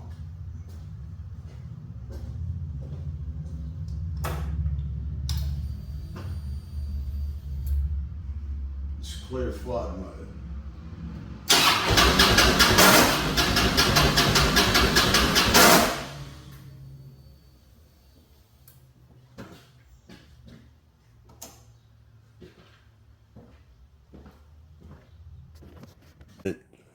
And the starter did the same thing it was doing at the beginning, but only not. This is after getting it hot.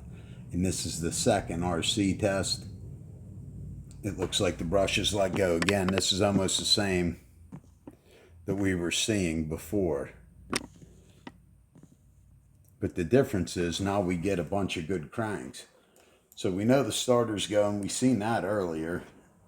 But we could get a lot of the same measurements that we got on the charging test. But the main thing of the RC is to look at the compression. We're going to just use a piece of the waveform, which you still can, even with a starter like this. You don't want to get the very next event, because you could see to get the engine turning again, it's drawing more amperage and using more voltage. You want to get it once the engine spins for a while. And you want to look around in here. Even though we have a compensator in between the flywheel and the engine, the crankshaft, we could still tell once it's rotating. If one of these humps was very low, you could put a ruler on them to make sure.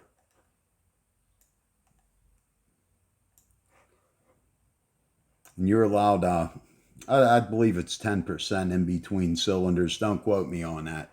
But you're not really measuring anything except the amperage here. Same thing as we measured on the inrush, but it's still turning at 419 amps. So, I mean, that's not the best thing. In a world we know it's drawing a lot of voltage, we weren't able to check the actual grounds on the starter. So that's going to be something that next, it's coming back, so to take the tire off. So we're going to have more things to do. But now, if you look at the waveform on here, this is what the compensator kind of does, and how the firing sequence makes a Harley look different. When you're looking at these pulls, we could tell every other one's a little bit shorter. See how short this one is? You could even drop some cursors on it and bring it back. We're not measuring an actual voltage or anything like that. What we're doing is just measuring, you know, from this point to this point. And then we're going to just lock the cursors. Make sure we got them where we want them. Then we're going to hit the lock button. And we'll move this to the same place. You could see the second hump's always bigger. But the firing sequence of this is a lot different than a smooth and even firing engine. So when the cylinders fire that close together, one of them's moving already. The other one hasn't been turned for a full over 360 degrees of the crankshaft because it's not running. So it's going to be a bigger pull on the starter. The first one is a top dead center right before the second one is. And you could see this repeats over and over again. That has to do with the timing, or the ignition sequence. How these are firing very close together. If you remember the drawing on the whiteboard where I tried to explain it a little better, that's what we're seeing. And the same thing on the amperage. You can measure the pull in between these cylinders. It's just not an even firing engine, so don't expect the pulls to be even. See how that should have went over to here? In the same 720 degrees, these are firing very close to the same area. So it's going to look different in an automobile, but if one of these was shorter, we would identify which one of them, and then would take an actual compression reading. But it would still be a valid test on a bike with a compensator. Even with a bad starter, we know it's drawing too much amperage, but we're just looking for one of these that's not as tall as the next one and repeats, because we're only dealing with 2 cylinders. If you got a V8 and you see one repeat every 8, it's very easy. And on an RC test on a car, we go longer, but we have more cylinders. This is 2 cylinders. This is all the bike got every time, repeating. So on a V8, you would only been, this would only been like 1 repetition of your full firing events. But it's the same readings. It was pretty cool to actually see one, because before with the compensator, I couldn't turn it long enough. So I'm going to leave it here, and I'm going to show you quickly again what it looked like before we changed the compensator. Okay, this is the before. As you could tell, it was pretty useless because we couldn't get the engine going enough. After it come to a stop, we're always going to have this big hump. But if it would have kept cranking these little ones, we'd have got a better idea of its compression.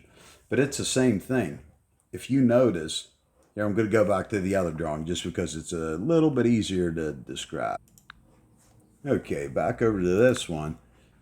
This is the part I just wanted to show you. This would be the 2 alligator clamps on your battery. You're measuring positive and negative.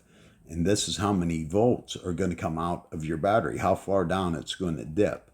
If you did not have the amp clamp, but let me show you before I turn it off, you could actually, we're going to just turn the amperage upside down. We're going to invert it.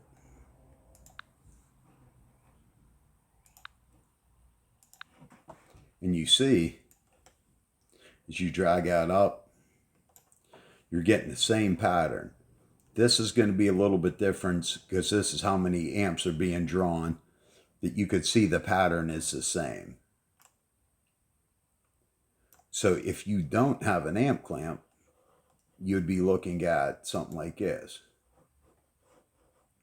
We'll shut this off, make that bigger. And the only thing you can't tell is how many amps the starter's drawing. You can see the same relative compression with just 2 alligator clamps and an oscilloscope. You don't need any fancy equipment except for a regular lead and 2 alligator clips, or you don't even need the alligator clamps. You could hold the pins onto the battery if you wanted to and have somebody crank it, but the alligator clamps, I mean, your first kit should include 2 of them, or if you don't, you want to make sure you get 2 of them. All you really need is 1 lead and 2 alligator clamps, and you're off to start being able to test a lot of things. Your actual compression, your charging system, how many volts are going back into your battery, and the state of health of your battery, how low it's dipping when you do crank it. So it takes an alternator and, you know, a starter out of the equation if you're looking. Like we saw at this event, and we knew this had nothing to do with the compensator way back. That's how a scope could help you out. But like I said, I cranked it the first time. You seen in the video, it cranked smooth. This is the second time. The starter cut out there and at the end. So it made it easier for it to turn, but the starter still has some issues.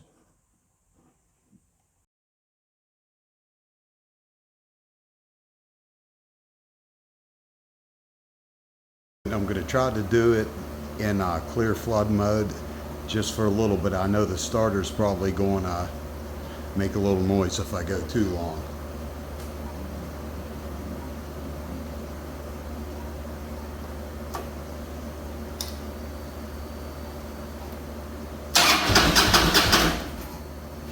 Hey, we're getting a signal. Now I'm going to go to automotive while it's still cranking like that. If the starter gets too hot, it's an old starter. It starts every time with the new compensator, but the starter still does have issues. All right, just going 20 milliseconds, keeping the settings the same. I'm going to just zero out the transducer and let it run.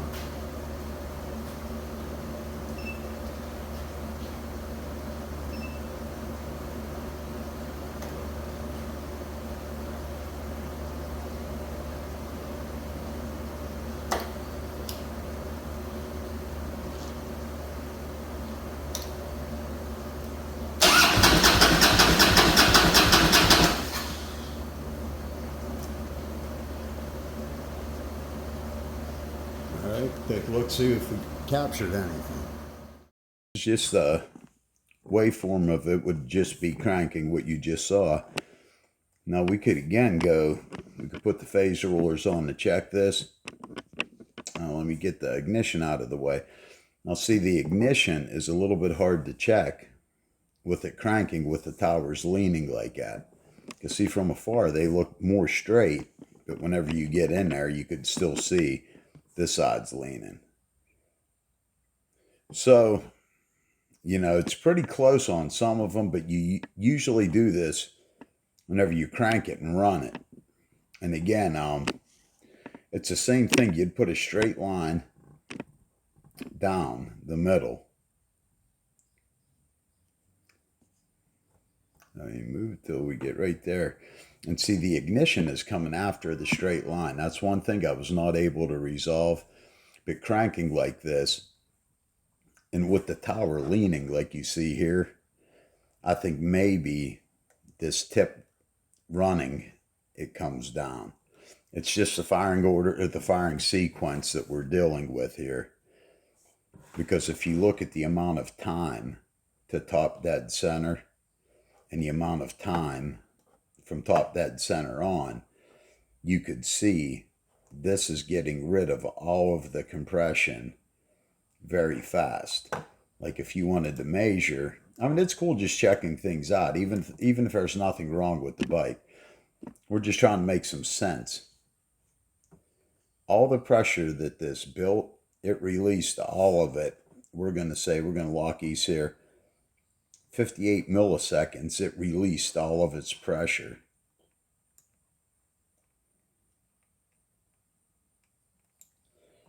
But it took longer than 58 milliseconds to start building that pressure. And you see the sudden increases, how it dips here. So that's all something, that's what we're going to call that the nature of the bike there. But what we're going to do, I'll put the phase rollers on one more time so you could check it. But like I'm saying, guys, I don't think you could check your timing, but not running, you're not going to get a lot of information out of a Harley waveform, it looks like. But if we come down and put the degree rollers on, you could still check, or you're going to make sure they go to 720 down here. You just click the gear button again, and it'll go from 360 to 720. And that's what's hard, lining up where we're going to call top dead center with a leaning tower. Being that it looks like the ignition's coming late, I don't think we're exactly at top dead center. See how the ignition timing's coming later? I think it's going based on what it would look like running. Haven't been able to, come up with a good way to check the ignition timing with only one cylinder running.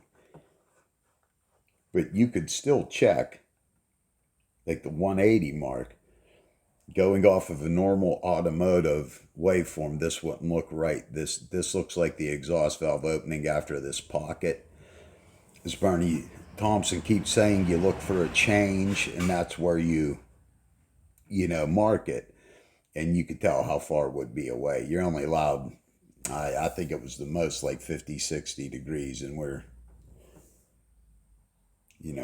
from the 180 mark, we only have to measure. It's over 100 degrees. Well, not really.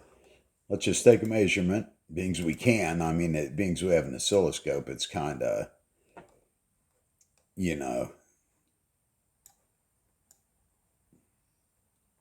that's what we're all about, is being able to measure.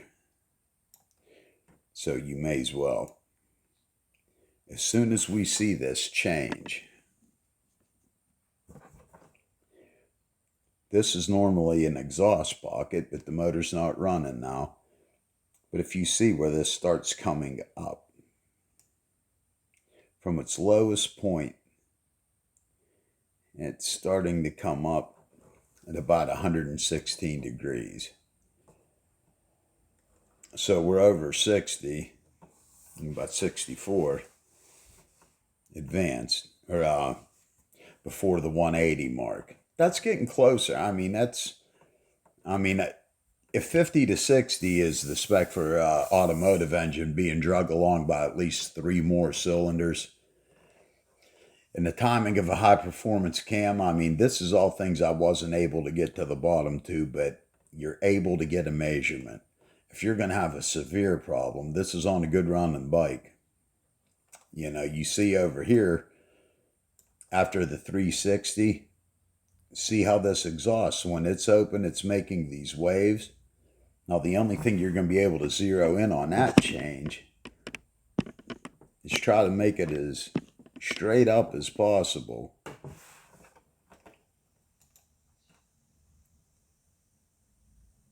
Here's the 360 mark.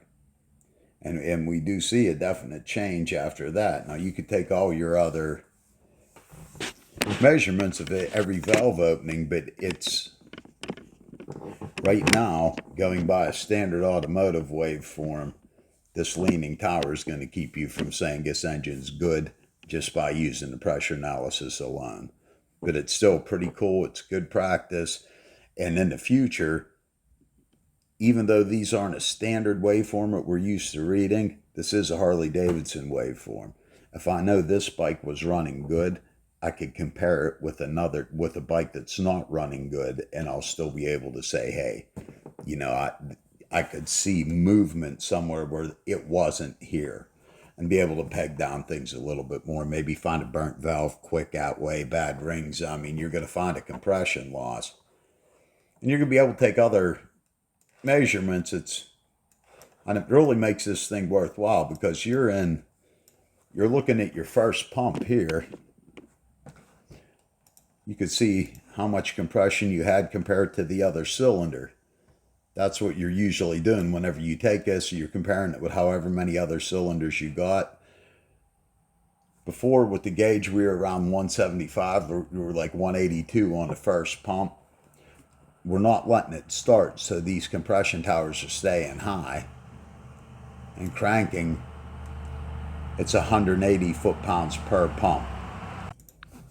All right, I paused it as a dump truck went by, but if you were doing this, this is measuring every single pump and then totally letting off the pressure.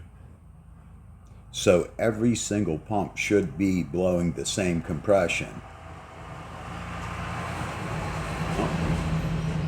There goes the truck back down the alley. It made more noise going up, but we were able to deal with that. And you can see where I shut it off here, but whenever you're cranking an engine, if it's losing compression, then you're like, as you crank it, these towers are going downhill. But everything scope-wise, whenever we measure the pressure, this is an excellent engine.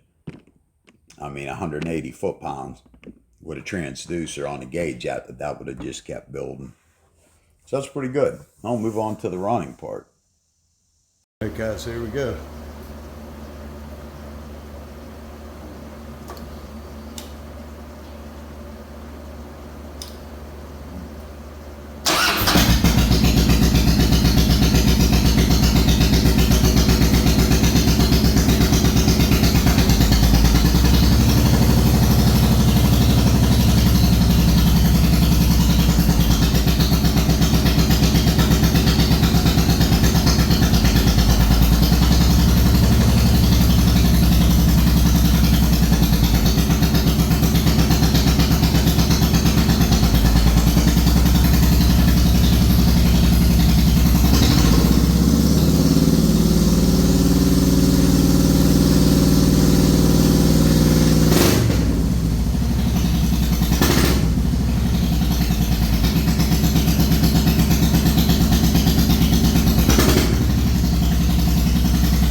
Stuff that, see if we got anything.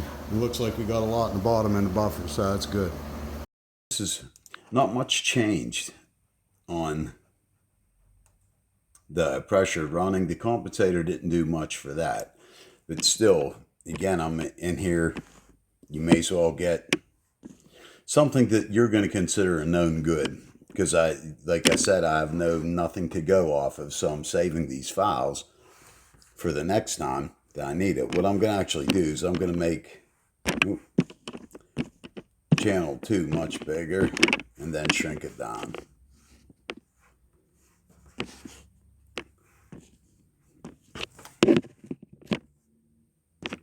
Easier said than done, huh? Then I'll shrink them all down so we see the ignition event. this running, I mean, dragging the other cylinder, if you were going to check the ignition timing, this is about where you would check it, because the towers are leaning the least, but look how they're leaning different. They were leaning on this side, now they're leaning on this side running. So I'm assuming, and I could be wrong on all this, this is normal for Harleys. So I'm going to save this, and I'm going to check a couple more. Like I said, there's plenty around here. But the timing with only one cylinder dragging it, I'm not real happy with, using that as, so make sure it's 720.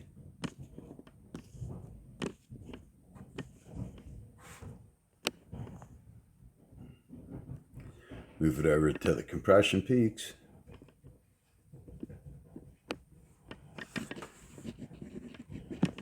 And just blow it up a little bit. Then if we wanted to check the timing, you could still see all your events running, and it looks like, look where the changes are.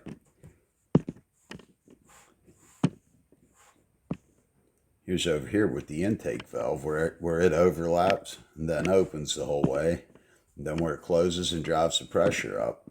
See a little bump here. This might be where it completely closes, because look at how it shoots up compression right away. I don't remember them little bumps on the first waveform. But if we were going to check its timing, we'd just bring this over and line it up with the firing event. 47 degrees before top dead center. That's, usually we're down around 20, somewhere like that on the car, but I'm thinking because it's running on one cylinder. But we have everything else on the waveform that we're going to need. And it's the same thing. You can find, it's easier to find. That's why I use the DMOD on ignition. But now that we have the actual compression towers, we could find our highest one pretty easy. Those are all decent, around the same height. Now again, this is supposed to be 3 times the height of idle, which we're not getting quite.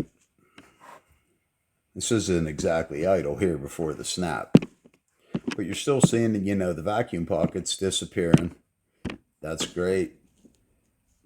Still doesn't look like a normal waveform, but, that's what I'm saying. Look at the shorter distance between these two firing events.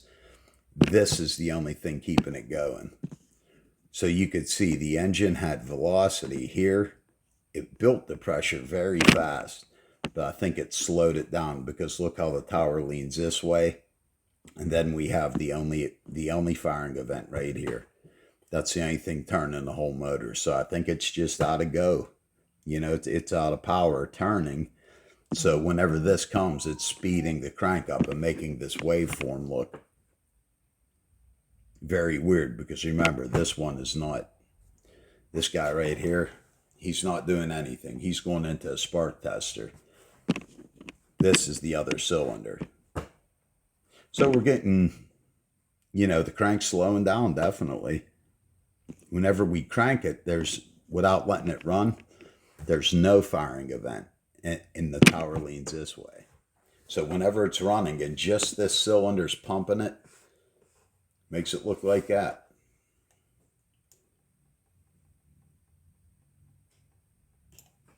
All right, that's the same as, like I said, we're seeing about the same thing, same pressures. Same like the first one, that first pump, that's always a good one to measure. Make sure your settings are right before you, take any measurements that you're actually going to use. I think 176, that's right where the other cylinder was, and that's right where we were on the compression gauge. You're about 175, so I mean, that's very good. That's very close. Okay, I'm going to just let it run with cylinder number 2. The one in the back has the pressure transducer in it again, same cylinder.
Okay guys, this is waveform of what you just saw, but I noticed my settings, and this is why I say always make sure you check your gauge. We already checked the cylinder before the compensator and we were up around 175. It's not even breaking 100 now. So clearly there was something wrong with my settings and setup. So I ran it again. This is the actual waveform of what you just saw. And we're not going to be able, you know, we're not using any of these at the time. What we're mainly doing is measuring. So this waveform isn't going to be much good to us, but always check, make sure this is making sense before you make a call or, you know. So what I did is I ran it again just to double check, and I made sure I was still on millivolts. Okay, I didn't record a video part of it, but this is just a second. What I did is ran it in clear flood mode for part of the waveform, then ran it again, let it run. Gave it a couple snaps, or at least one good one there. Because when things don't make sense, just double check your settings. These are very sensitive, and if something's wrong, if you bump the wrong button, before you say, aha, there it is, double check.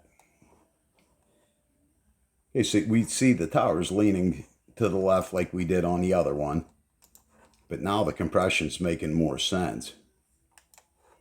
So we have one at 175 and one at 176. So I mean, you're not going to get a lot closer to that.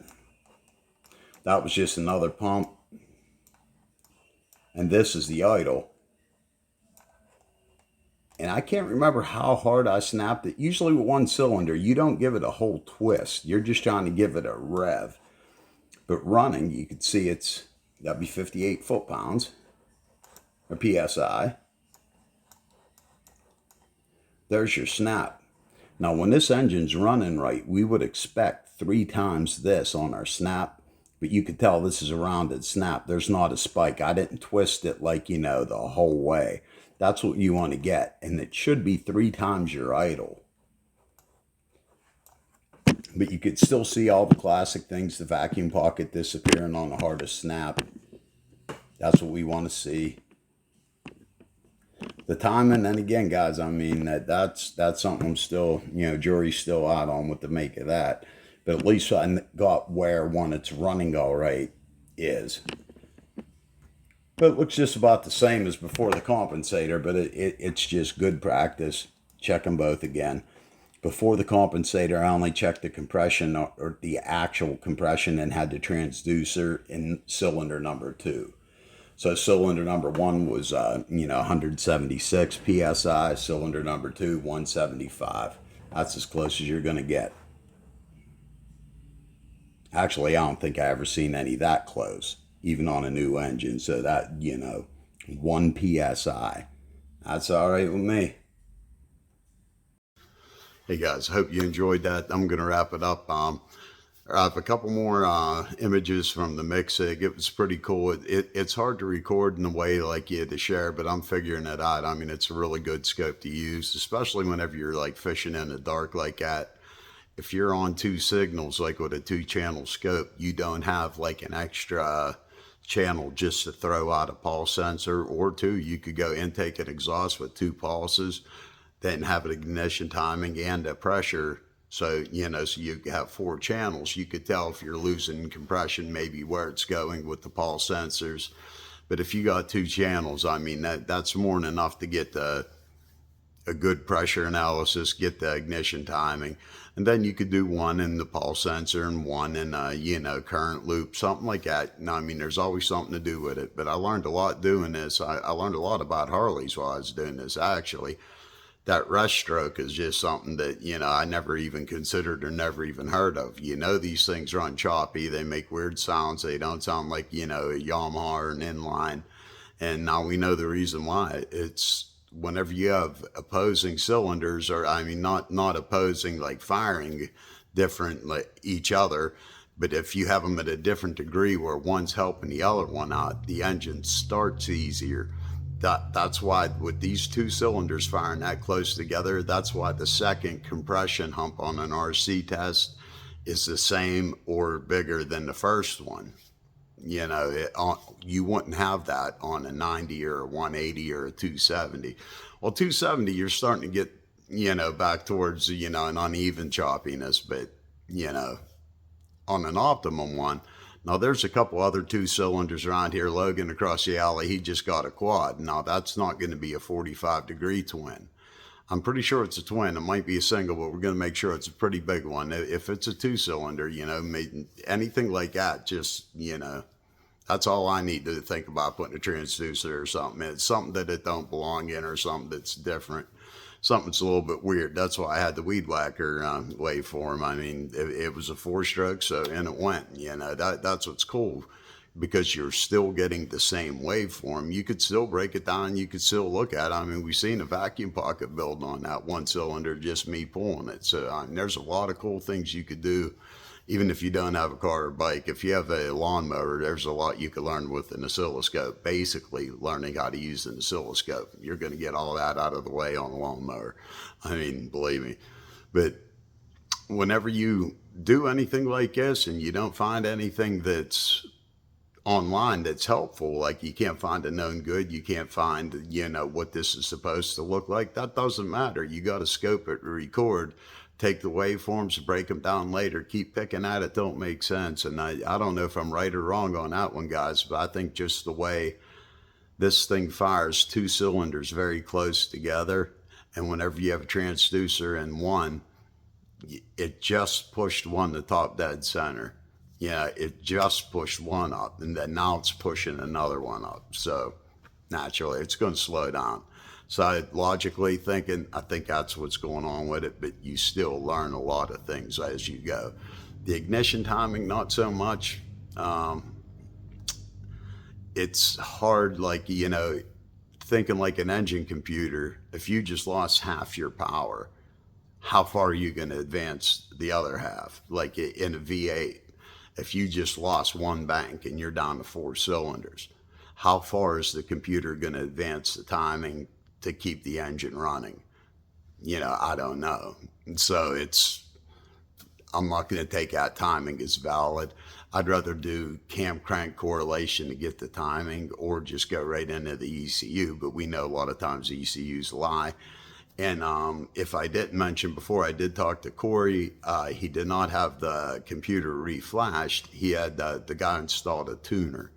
So maybe we're going to be able to do something with that spark line, see what's going on. The tuner changes your fuel maps. It's not the same as having the computer reflashed with a 110 engine computer software. This is a tuner that you could change.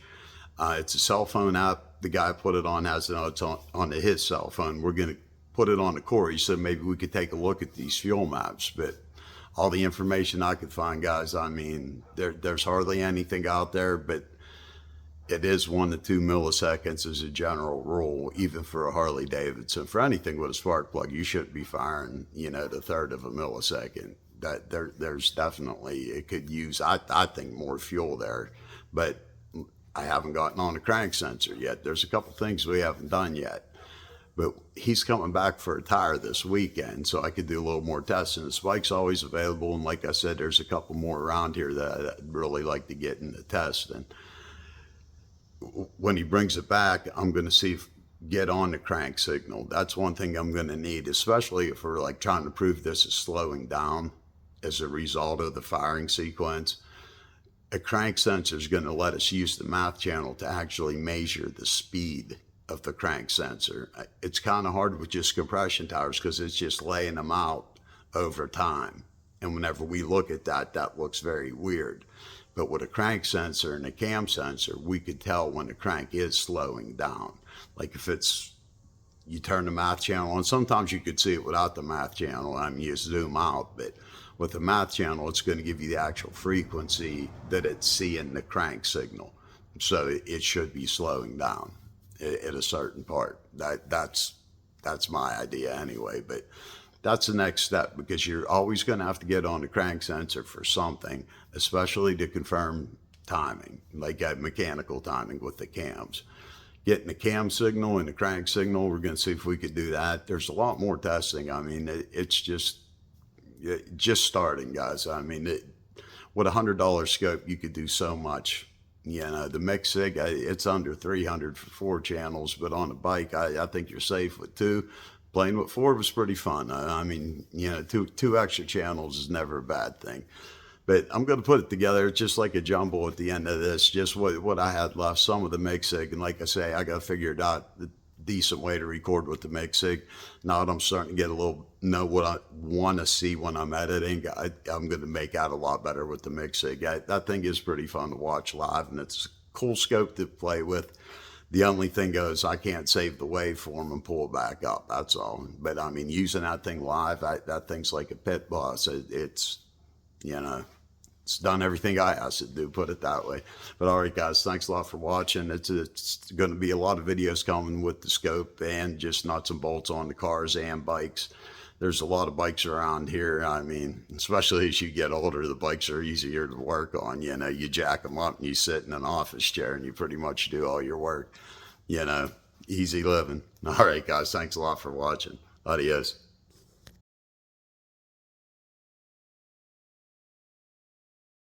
We're gonna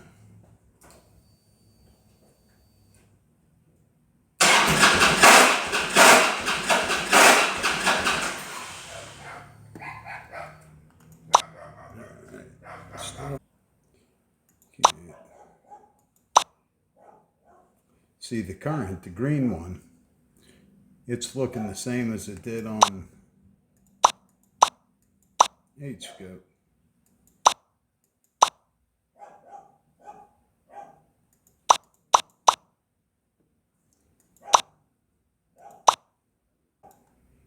Well, 1, 2, 3, 1, 2.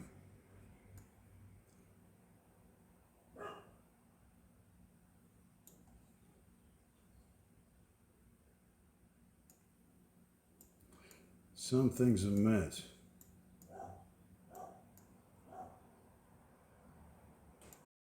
As a matter of fact, I am going to do it again. It should be a single.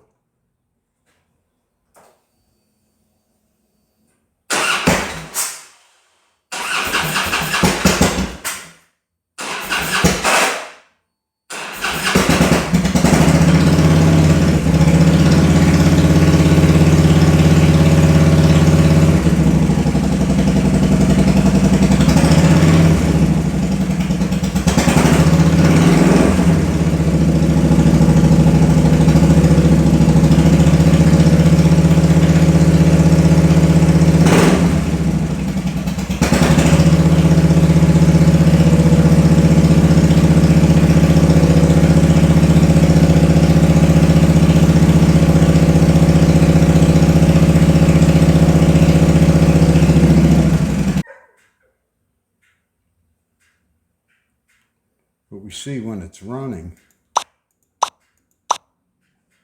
these waveforms look the same as Hscope.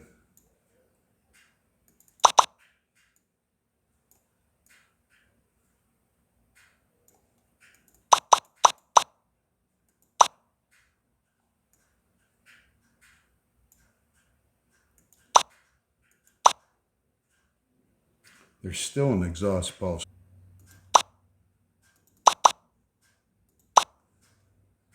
See if we move that up. This makes sense. This, well, this is occurring before.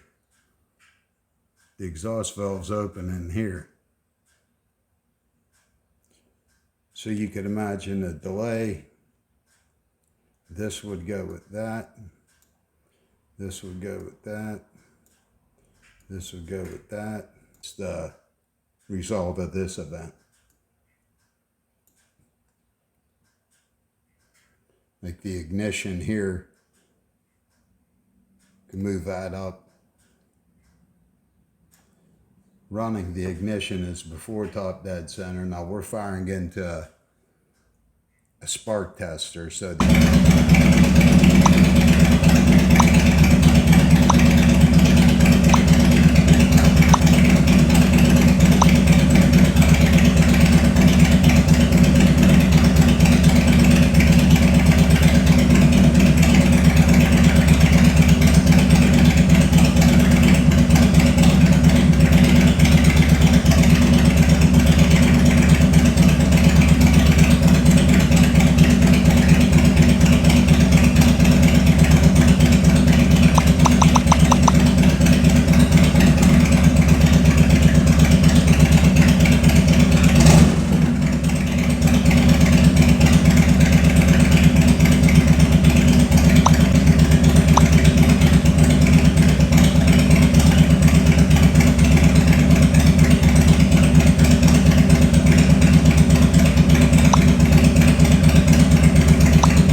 It's using that zoom mode.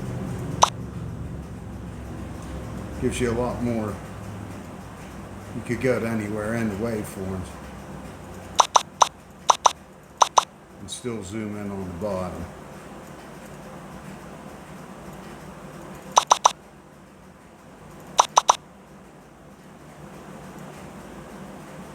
Get some pretty good ignition waveforms as it goes.